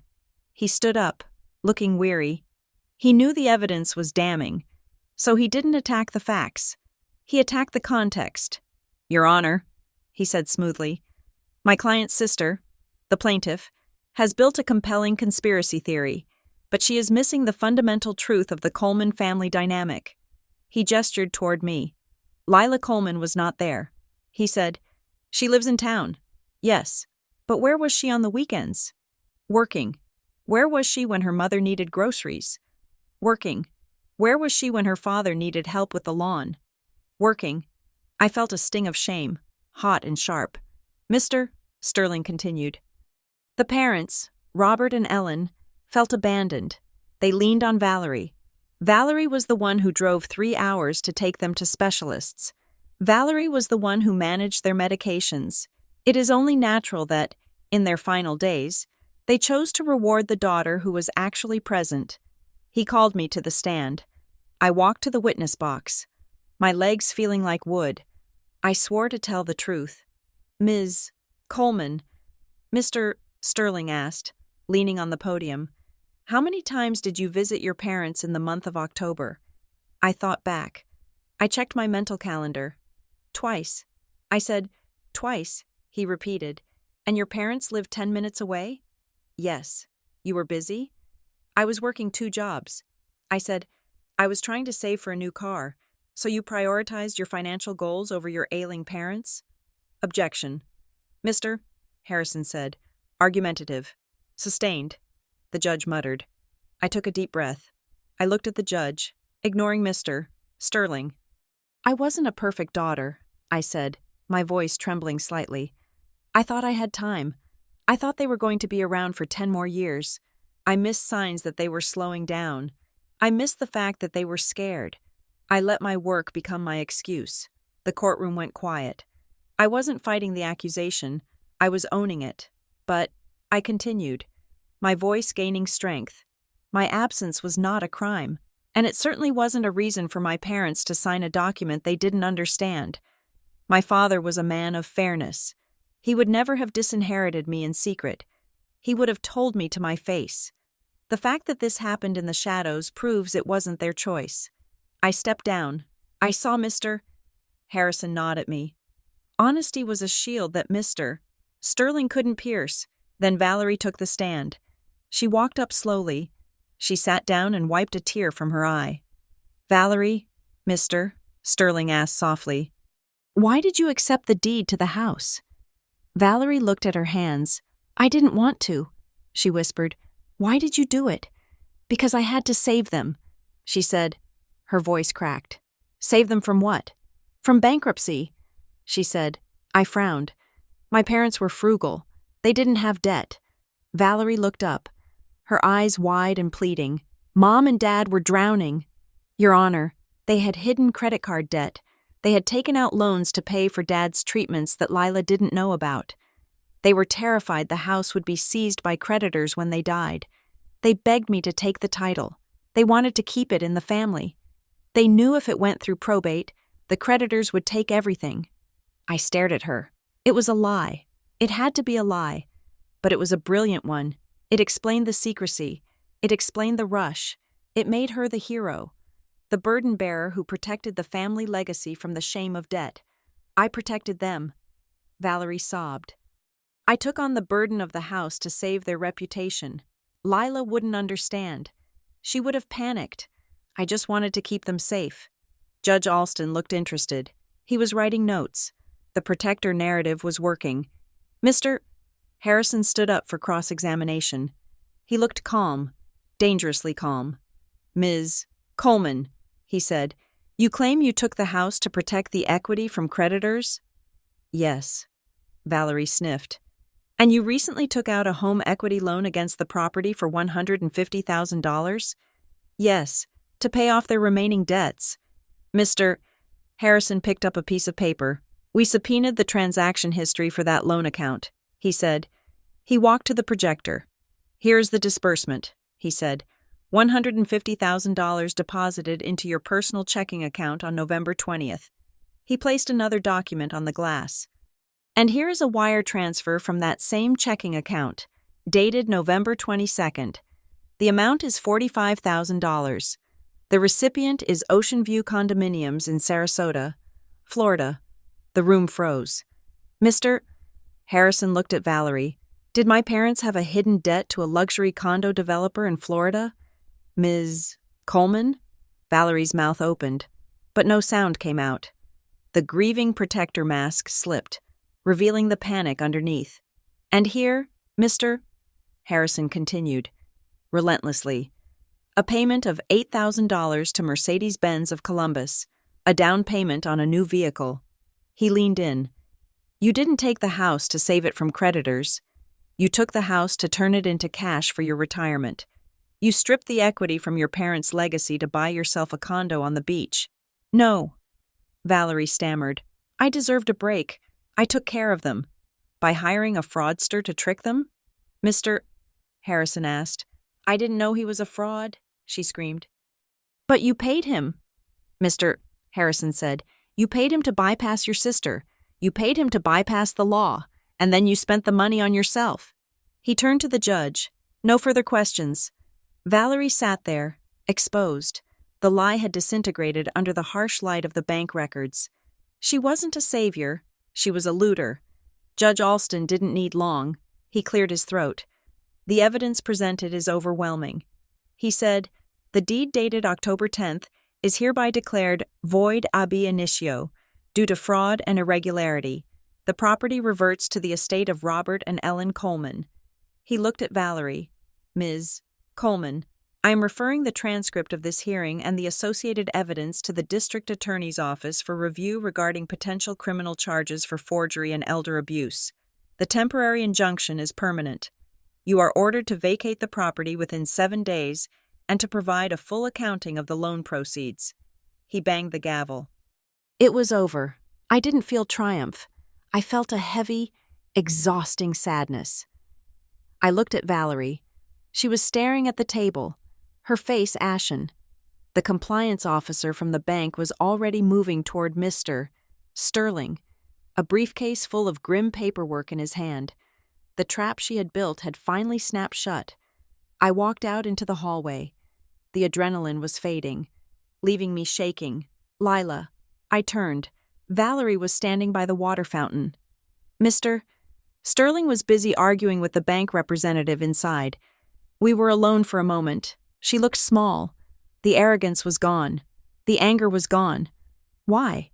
I asked. It was the only word I had left. She leaned against the wall, sliding down until she was crouching. She looked like a child. I was scared. She whispered. "Scared of what?" "You had a career. You had a life. I had nothing," she said, her voice hollow. "I have a job I hate. I have an apartment I can barely afford. And I have no one. Lila." She looked up at me, her eyes red. "You were always the one Mom loved." She said, "That is not true." I said, "It is," she insisted. "You were the baby. You were the one with the potential. You were the one Dad bragged about. I was just Valerie. Practical, boring Valerie." I looked at my life, and I saw a long, lonely road to nowhere. She took a shuddering breath. When Gary told me how easy it was, how I could just take it, I thought it was my turn. I thought, finally, I get the big win. I get the house. I get the money. I get to be the one who calls the shots. She started to cry. Not the fake tears of the courtroom, but ugly, gasping sobs. I didn't want to hurt them. She choked out, "I just wanted to be safe." I wanted to matter. I looked down at her. I saw the sister who used to make me grilled cheese sandwiches when I was sick. I saw the fear that had curdled into greed. It doesn't excuse it. Val, I said softly, you tricked them. You stole their last days. You made them die thinking they were signing medical forms. I know. She wept. I know. I turned away. I couldn't comfort her. I couldn't save her. She had made her choice. And now the machinery of the law, the criminal charges, the restitution, the bankruptcy that was surely coming, would consume her. I walked out of the courthouse into the blinding afternoon sun. I was free, but I was also alone. 3 months later, I stood on the porch of 412 Alderwick Drive. I held a new set of keys in my hand. The court had appointed an independent administrator to handle the probate, but as the primary beneficiary, Valerie had been disqualified from inheriting due to the fraud finding, I was given possession to prepare the house for a proper, legal sale. I unlocked the door. The smell hit me first. Stale air, dust, the sharp, chemical scent of the cheap paint Valerie had slapped on the walls. I walked into the living room. It echoed. The furniture was gone. The movers Valerie had hired before the injunction had taken the big pieces, and they were likely sitting in a pawn shop or a storage unit I would never find. The house felt smaller than I remembered. The ceilings felt lower. The rooms, stripped of my parents' clutter and warmth, looked like mere boxes of drywall and wood. I walked to the dining room. The floor was scratched where the heavy antique table had been dragged out. The gouges in the wood looked like wounds. I felt a profound sense of hollowness. I had won the war. I had reclaimed the territory, but the kingdom was empty. The boxwood shrubs in the front yard were dead. No one had watered them for months. I walked to the kitchen. I opened the drawers. Empty. Then I remembered the note. She does not know about the wall. I walked to the pantry. I knelt down and looked at the baseboard. It looked solid, but my father was a craftsman. I ran my fingers along the top edge of the trim. There was a tiny, almost invisible latch mechanism, the kind you used for cabinet doors. I pressed it. A section of the baseboard, about a foot long, clicked and popped out. Behind it was a small cavity between the studs. I reached in. My hand brushed against something cool and metal. It was a small, fireproof document bag. My heart hammered in my throat. I pulled it out. I unzipped it. Inside was a stack of cash, maybe $5,000 in hundreds, and a letter. The letter was in a plain white envelope. On the front, in my father's blocky print, it read, "To Lila and Valerie."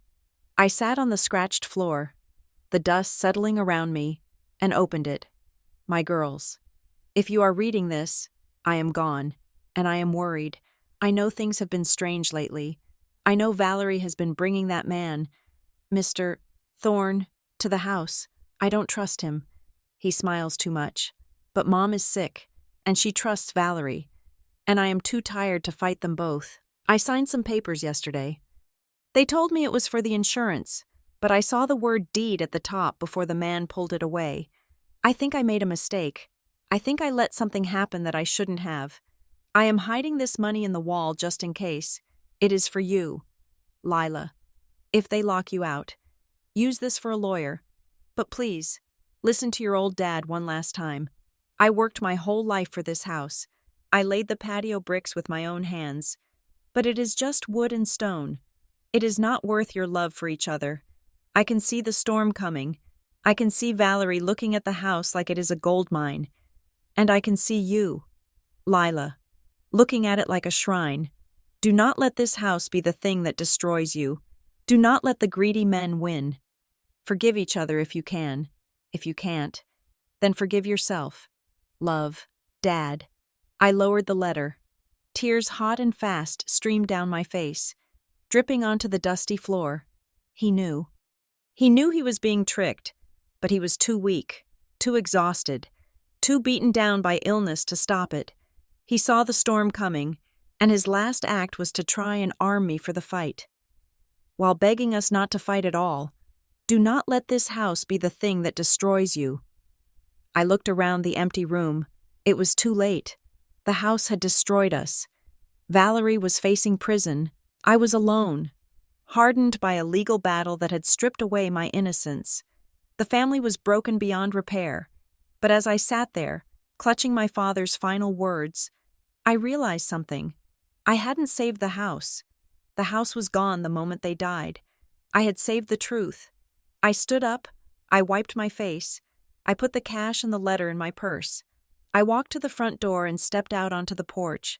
The air was cool and smelled of rain. I would sell the house. I would sell it to a young family who would paint over the gray walls and plant new roses in the garden. I would take the money and I would start over. I would buy a small place of my own, somewhere with no ghosts. I locked the door behind me. I didn't look back. The revenge was over. Now, the healing had to begin. Thank you so much for listening to Revenge Stories. This journey with Lila Coleman has been a dark and emotional one, and I hope it resonated with you. It's a reminder that sometimes winning costs everything, and the truth is the only thing we can really hold on to. I would love to know where you are listening from today.